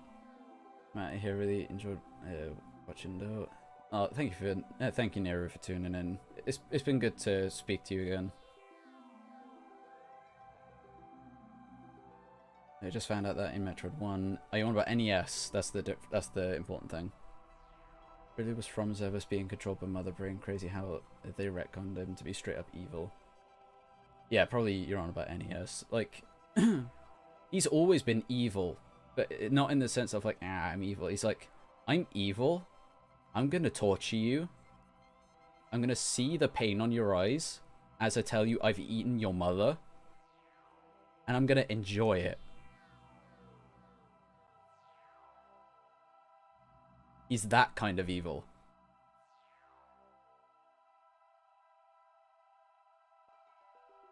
And for a Nintendo character to just be like that, that's like quite... That's up there. The only close second is Ganondorf. Even then, he just wanted to take over the world. It was never really personal. Ridley, it is personal. Honestly, I never really liked the characterization of Ridley. I always preferred his characterization here in the Prime, where he's more fierce, a force of nature. He's both. That's the thing, he's both. Because, like, Ridley, he is so powerful, but he knows it. Like, that's the thing, he's aware of his strength. He doesn't flaunt his strength just because. He has the power to back up what he says. And it's like, what are you gonna do? Like, I'm a space dragon. I could literally crush you under my boot if I wanted. But no, I'll do it slowly, because that is very enjoyable to me. Obviously, if you take that out of context, it sounds like I'm saying that, but obviously I'm talking about that's Ridley's mindset. And I don't think we have enough pure evil, just for the fun of it characters anymore. It's always super complex. And it's like, I like complex characters, because that's what Samus is. But sometimes just having just a good, I'm evil and I like seeing you in pain character, especially from a company that doesn't really do that sort of thing, is very refreshing.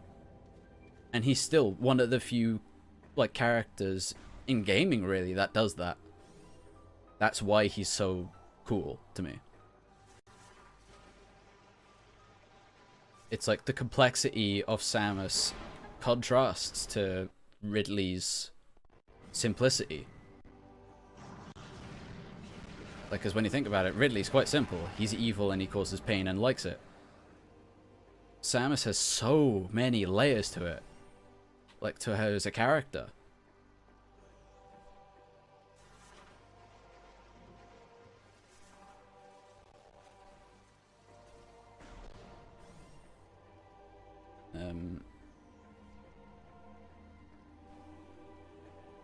Yeah, it's like, he's still interesting. Because, like, he is a force of nature, but he's smart as well. He's not just a dumb big dragon who can just flaunt everywhere. He is intelligent, and that's the scariest part about him. He knows how to use his strength. I always figured her 6'3" and weight of 100 pounds is so light because bird DNA equals light bones. It's not quite like that.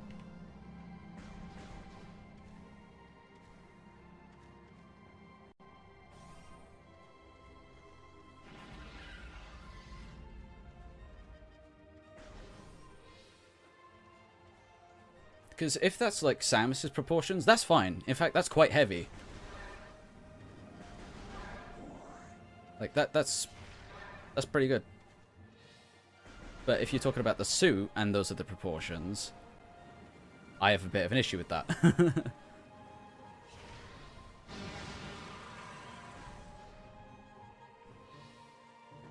Where do I go again? I've low-key forgotten. Because I keep talking to chat and stuff.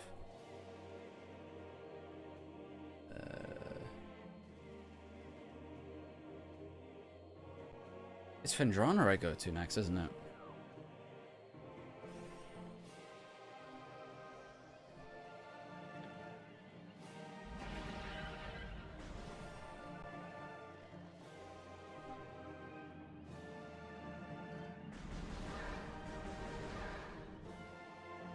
I usually like know where I'm going, but because I'm like talking as well. Oh, pardon me. It's hard to get in the proper mindset.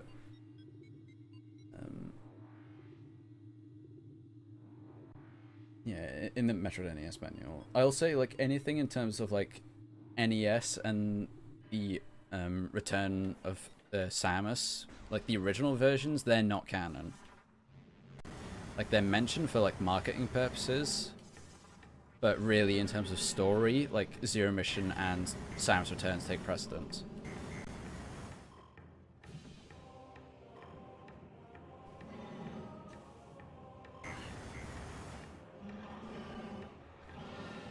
Was I being damage boosted there?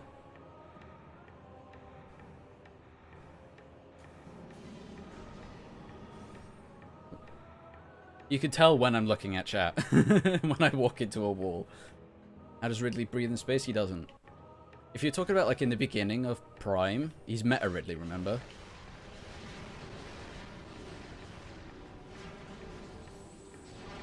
Most of him is cybernetic. So he's not actually breathing. And if you're on about Samus Returns, I think it's the same thing. And there's also, like, if we go based on the opening of Super, I think it's stated that space pirates and not just Ridley attack the Ceres station. So presumably there's a ship. And it's like, how did Ridley get to SR-38? Well, it's probably a ship.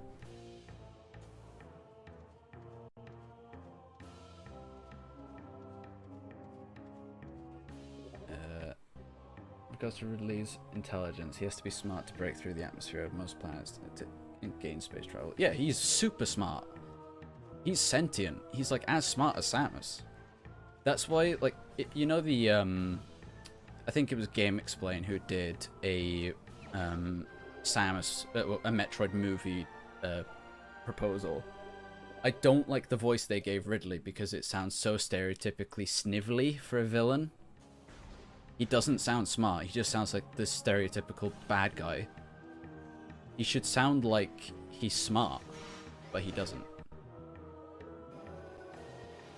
And so, a voice I propose is one very similar to the elites in Halo.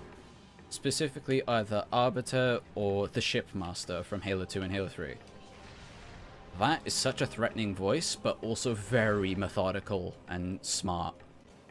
I say smart, I mean like intelligent. I think there's a big difference. Like, just listen to the Shipmaster's voice lines. Especially in Halo 3, where he's particularly threatening. Yeah, you could see... Or even Smaug from... literally, as I say Smaug, you say it, you say it, Redbones. Like, Smaug as well. Smaug as well is a very good one.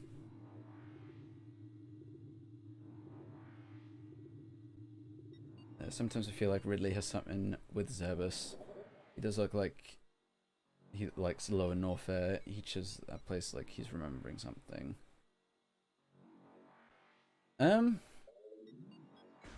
I think, at least with Zero Mission, that's like low-key coincidence. Like, he's tracking Samus and is after her, and that's just where they happen to fight. But in Super, I think that's definitely like his station. Because it has his face and stuff like that. And he's narcissistic. So... which way was it again? We want to go this way, don't we? Oh, wrong button. Yeah, we want to go this way. Yeah, because we're going to go for the wave beam, super missile, stuff like that. No, I'm going the wrong way again.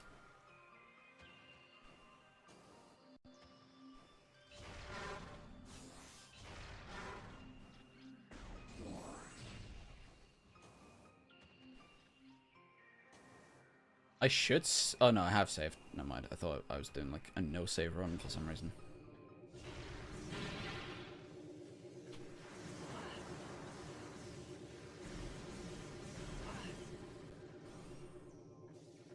this place.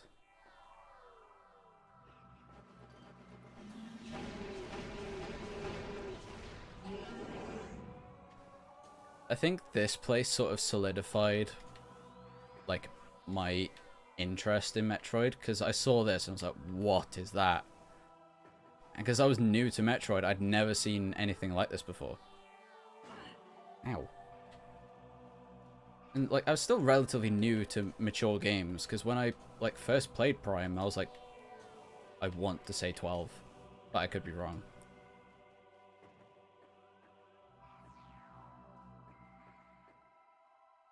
Oh, is it supposed to be that dark? I don't think it is.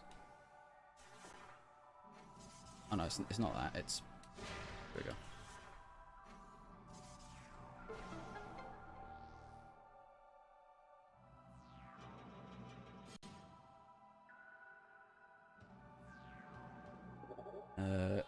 For a few Metroid Prime 1 canon for the Talon Chozo, but they were definitely spiritual, as they stated spiritual stuff they use along with their technology. That's the thing. I remember reading somewhere, I'm not sure where, but while the Chozo was staying on Talon 4, the Talon Chozo there split off into two groups. Ones that stayed behind, and the other one that separated.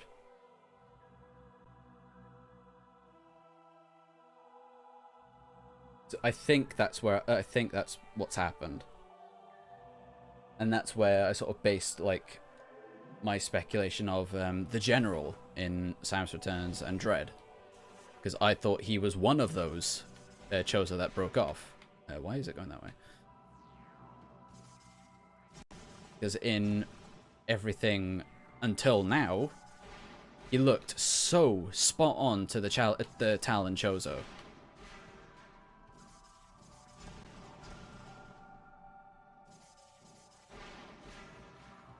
See Crocomire appear? Yeah, definitely. Just as like an NPC. Well, not NPC, but like thing you just see somewhere. Yeah, he was just chilling.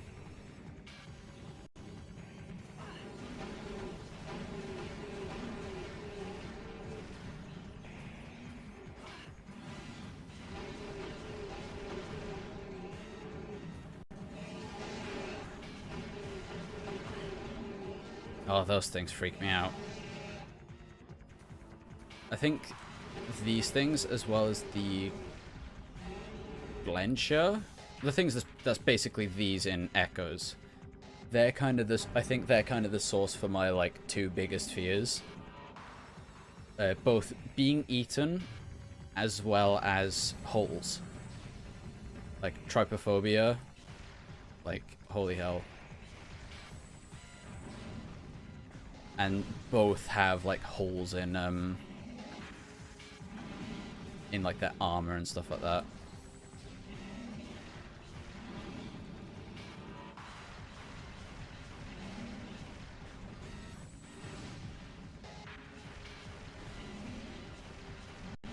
I don't remember you being this easy.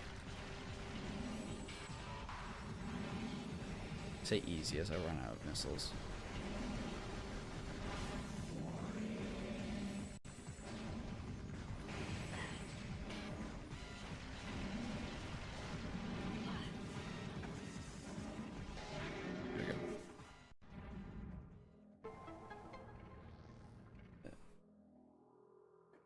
Imagine Ridley sounding like Hannibal Lecter. That's cursed.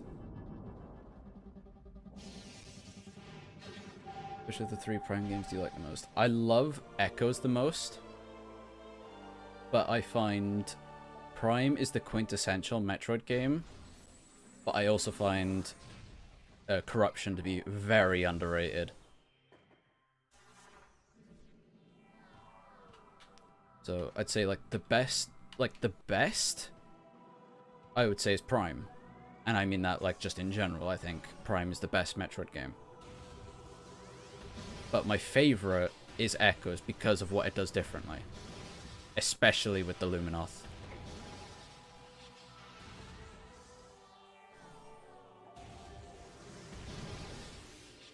I love them all, but I love Echoes for what it does with the Luminorth. I also like Echoes has my favorite power suit design, well, Varia suit design, and it's not even close. Now we go this way.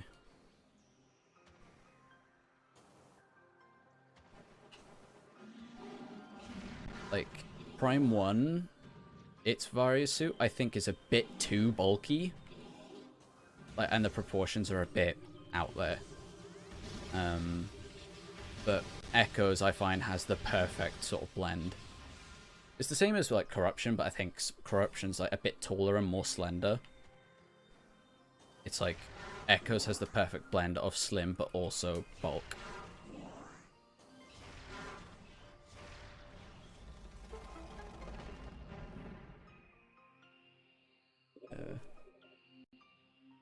I was 8 when I first owned Prime. Prime 2 was actually the last game I played before the release of E.M.M.I. Funny story about Echoes and Prime when I was growing up. The Chozo Temple that we just did, because I didn't read, I got stuck at the gate, like where the Chozo is like spitting its like ice and stuff. I didn't read that one of the Chozo heads were slightly damaged. And so naturally I couldn't progress to the game. And so I just played Echoes. That's when I met the Metroids. I encountered the Metroids. They attached themselves onto like my face. I screamed, ran to the GameCube and turned it off, and never played Metroid again until I was 16. I don't know why that made me so scared, but it's fucking amazing.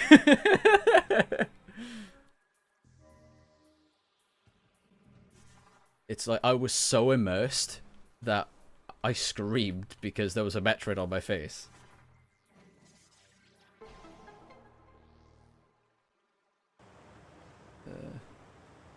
I'd like to. It would be a perfect fit for Ridley. I need to hear it again with that sort of mindset. But definitely like the Shipmaster, as well as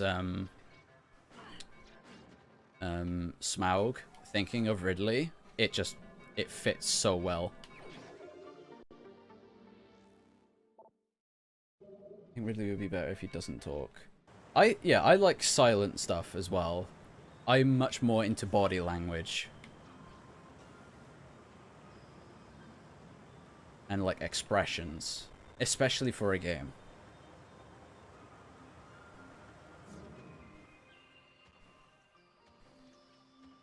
Because I feel like you can tell more by showing a character's like body language and expressions. And actions. Just saying it doesn't really have any meaning. It's why I find Echoes to be the best interpretation of Samus, aside from a Zero Suit.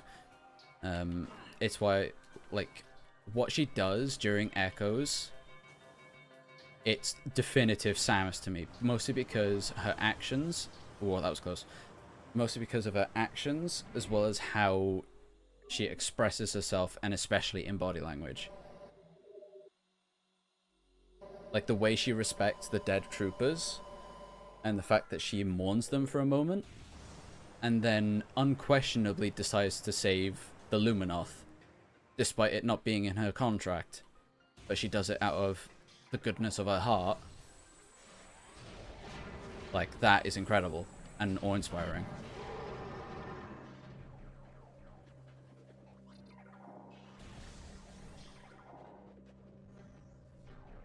All without a word. I was just talking to Britannia. Yeah, I'll voice Ridley, don't worry. Ridley with a Cockney accent. Like, yeah, that's the thing. Like, I find Prime is the best Metroid game, but my favorite is Echoes.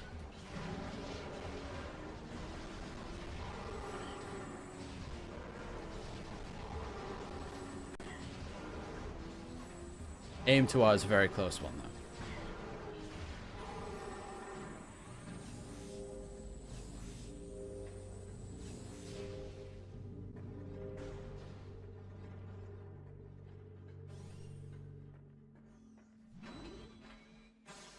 Hello, The Legend of Metroid.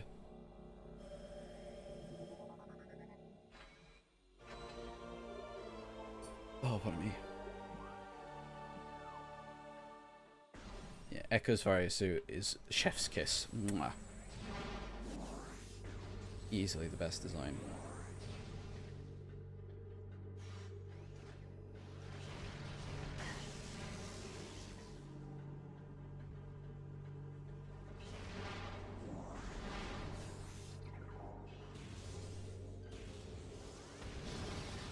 Which of the Prime 3 hunters is your favorite? Yours is Rundus.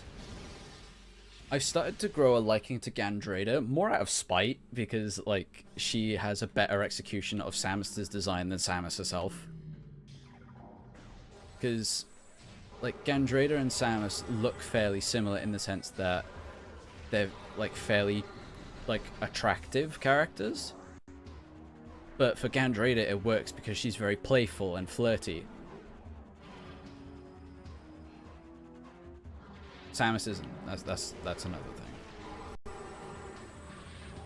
Yeah, Gandrada's very like playful and flirty. Samus isn't.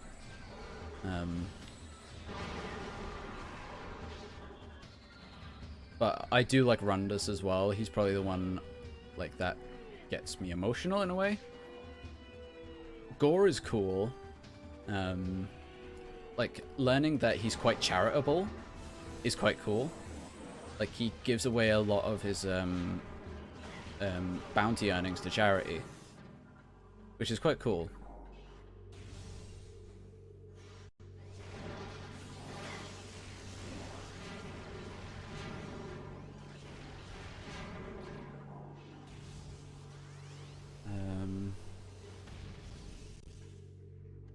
The little hand wave. Yeah, it's like that's... But I love the little hand wave. Especially because she doesn't say anything. And she returns the Luminoth technology because they belong to the Luminoth. So it's like Samus is just awesome as a human being. And I say it like she's like a real person. Naturally, I mean she's written to be that way. That's why I get annoyed when she's written any other way for no reason. Because it doesn't make sense. Looking at you, Elram.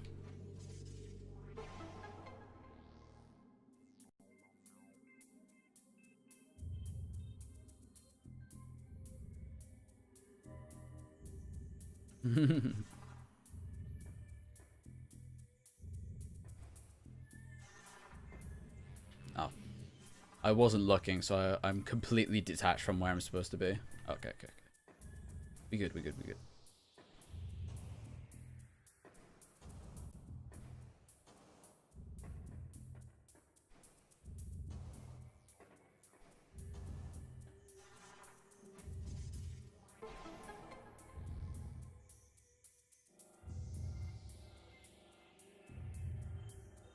thing is, like, she could still leave the planet. Like, she could have just chilled in her ship while it repaired and was like, okay, it's none of my problem.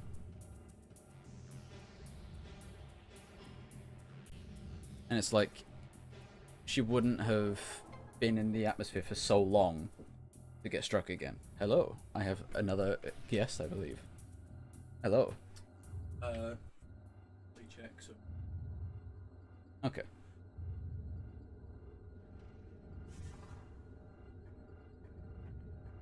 Yeah. We're discussing the favorite game of Metroid you've never played. Echoes. Well, the fact you said which one. You said never played. So... Yeah. You've played an hour of it. I played a lot of Echo. Yeah, actually, yeah. Metroid Prime Metroid Prime Gecko codes. Yeah. To be honest, we're very. Okay. Yeah, text me when it's here and stuff like that. Oh, just anyway. And that was my brother. His favorite is Echoes as well, but he hasn't played much of it.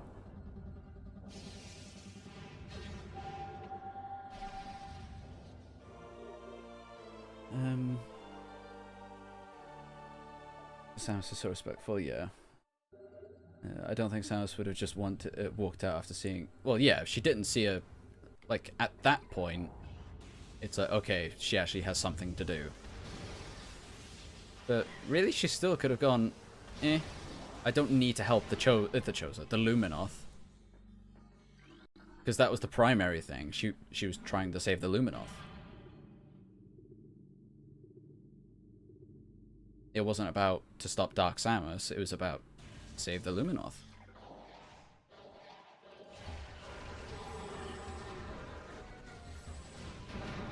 Oh, you didn't die? That's okay. Yeah, don't stab me. Just because I want one of those doesn't mean you have to put it in me. Don't take that out of context.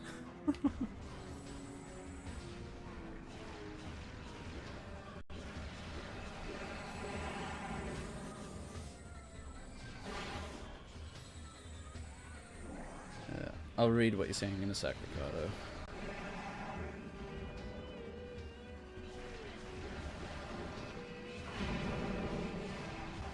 I like how that space pirate, like, hid behind those. Cool. Hey guys, there's one thing in Other M that I enjoy. Parts of Adam's death. I really do not like Adam's death.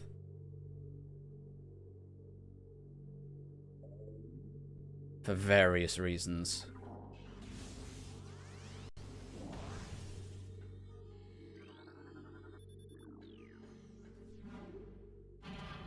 Like, his death in Other M specifically, I really do not like it.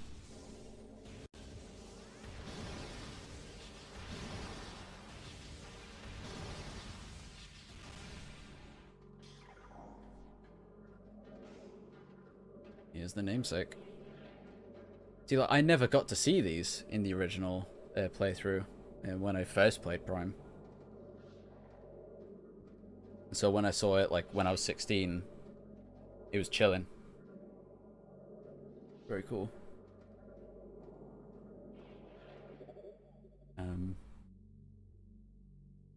Make use of the Ghostbuster beam, ice shotgun, flamethrower much. I do, actually. I really do. Especially during the Metroid Prime fight. That's when I use them the most. But the ice, I can't remember what the full name is, but the ice shotgun, as you call it, I use that in the room in the phase on mines where there are like 4 ice troopers. That's where I use that, because then it buys me enough time to kill them. But any other time, not really. Soundtrack is good. It isn't, I'm sorry. It's the you should feel sad here now music. I don't actually get sad. I would like a new version of Adam's Death that makes sense. Like, that's what I'd like. That was the shortest fight with a Metroid I've ever had.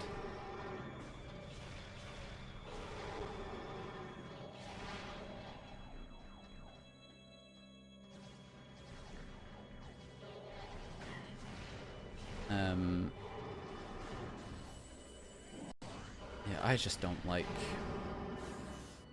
a lot of Other M I don't like for story stuff. And, like, the story is why I don't view it as not canon. Which is the only thing that matters, by the way, when it comes to canon, is the story.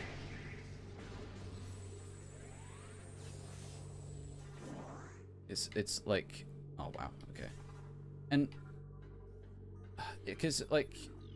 There's a difference, right? It's, like... Are there contradictions? That's the thing that's really important. Like... Is there anything that's so contradictory, well, I hate this part, so contradictory to the core story that should be discussed and stuff like that? And Other M, I think, has a couple. The Metroids themselves, Samus, and Adam's Death. Not only because it doesn't make sense, but how it's presented, Adam's death now in Fusion, it's spoken like it happened a while ago. So when you think about it, why would Samus be phrasing it in that way when it just happened? It just really doesn't make sense to me.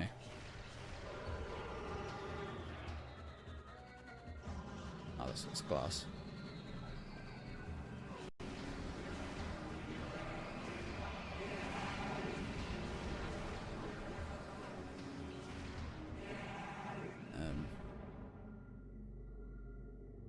Would you agree that Metroid Prime 3 is Samus at her strongest?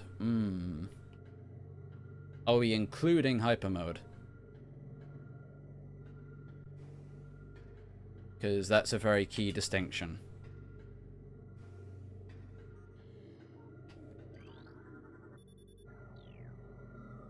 Let's forget ORM just like Nintendo. I hope they do.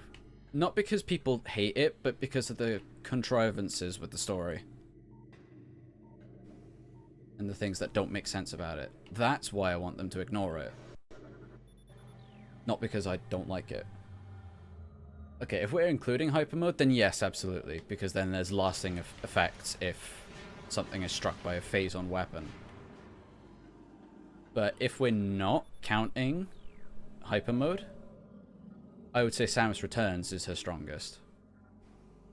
Because she literally controls time and can be invulnerable. And again, if we take out Aeon abilities and just think of core strength,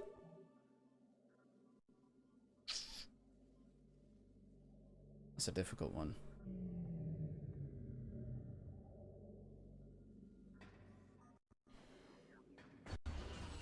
I would argue Super.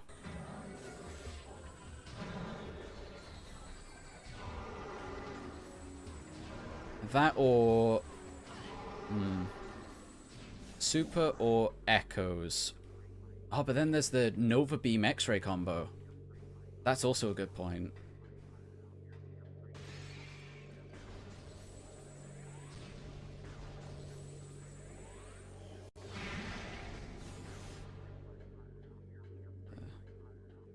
From Hunters, do you think Samus would actively work with one of the other Hunters in a sequel? Noxus, if anyone. Noxus would probably be the only one she'd work with.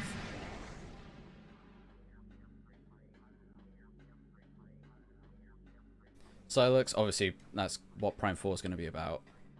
Like, the conflict between Samus and Sylux. Weevil, she'd just kill him. Because Space Pirate. She'd actually finish the job this time. Trace is a part of the Kraken Empire and is super dangerous and lethal, and everyone hates the Kraken. Come on, Nintendo, like, make a game about the Kraken. Like, that'd be sick. Like, if Nintendo put, like, oh, okay.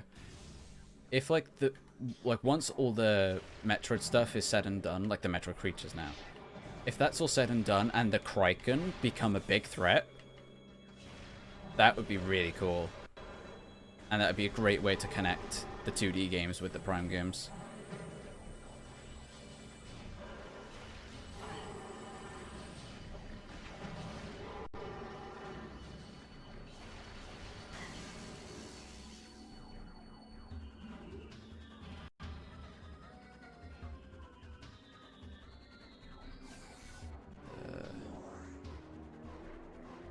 Alright, my food is here, and so I shall rush to a save point as soon as I can.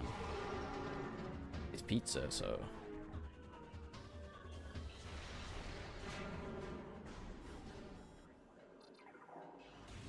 Light suit, that was only good against, like, the Dark Aether, really. So if you put her in, like, a normal situation with that, it's like, yeah, it's a bit more durable, but... its real strength was, like, stopping Dark Aether stuff.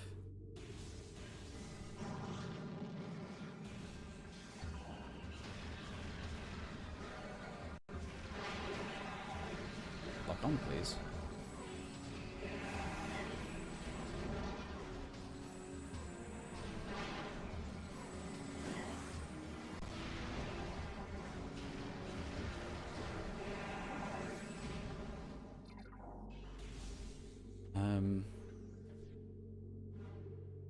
My screen go burr.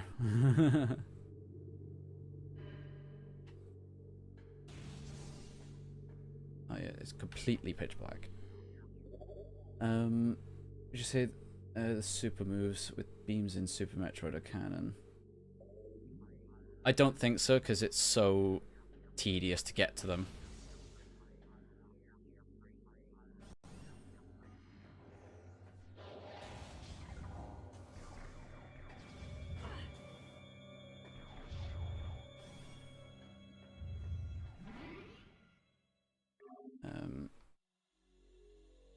Let me read up a little bit. It's like a cop with a gun that shoots plutonium if you compare Samus using face on. Fusion ending Samus is so OP, Metroid DNA plus a complete arsenal back again. Oh, pardon me. I mean, that's Super Metroid levels of strength, though, isn't it? That's why I argue Super.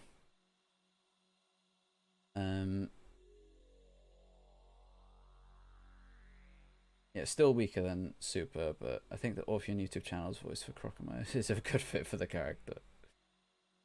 I'd be so hyped if Prime 4 has Alex put Samus in a situation similar to the Cut Prime 1.5 scenario. Yeah, that'd be interesting.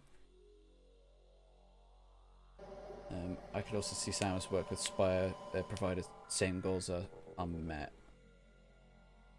I don't know, because Spire's only goal is to find out if there's anyone else like him. Because he's the only member of his race. He wants to find out what happened. What happened to him. Okay, it was stated to change people to the molecular level, so that's something the light suit resisted. Yeah, but it's exclusive to that. That's what I mean. It's like if you put like Samus on, I don't know, the Pirate Homeworld, it's not gonna have its core thing retained.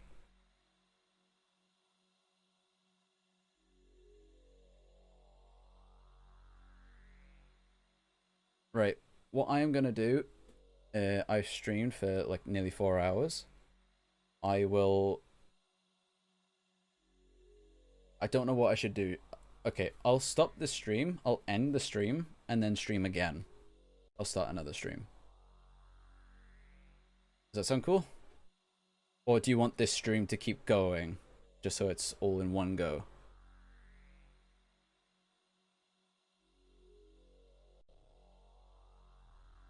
Personally, I think I will do... Yeah, I have food now anyway, so... Right, what I'll do is I'll end the stream, and then after I come back, because I take a while to eat. Once I come back, I'll stream again.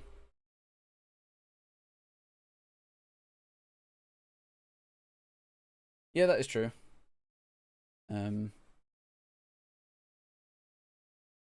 takes so long for it to render and stuff, though. So, yeah. So I'll just do what I said I'll do. Like, I'll end the stream and then stream again. So then it's more distinct as to what I'm doing now. So, I will end the stream now. Thank you guys for watching, by the way. I don't think I said it too much. This is like, I think, my most popular stream yet. I think at max we had 20 people? I want to say 20. But it's been really fun. I like streaming. It's been very interactive as well. There's been a lot of people talking. We got new Metroid stuff with Dread, which is super cool. Yeah, I will come back in a bit once I've had my food. Right. So, see you in a bit, guys. Bye-bye.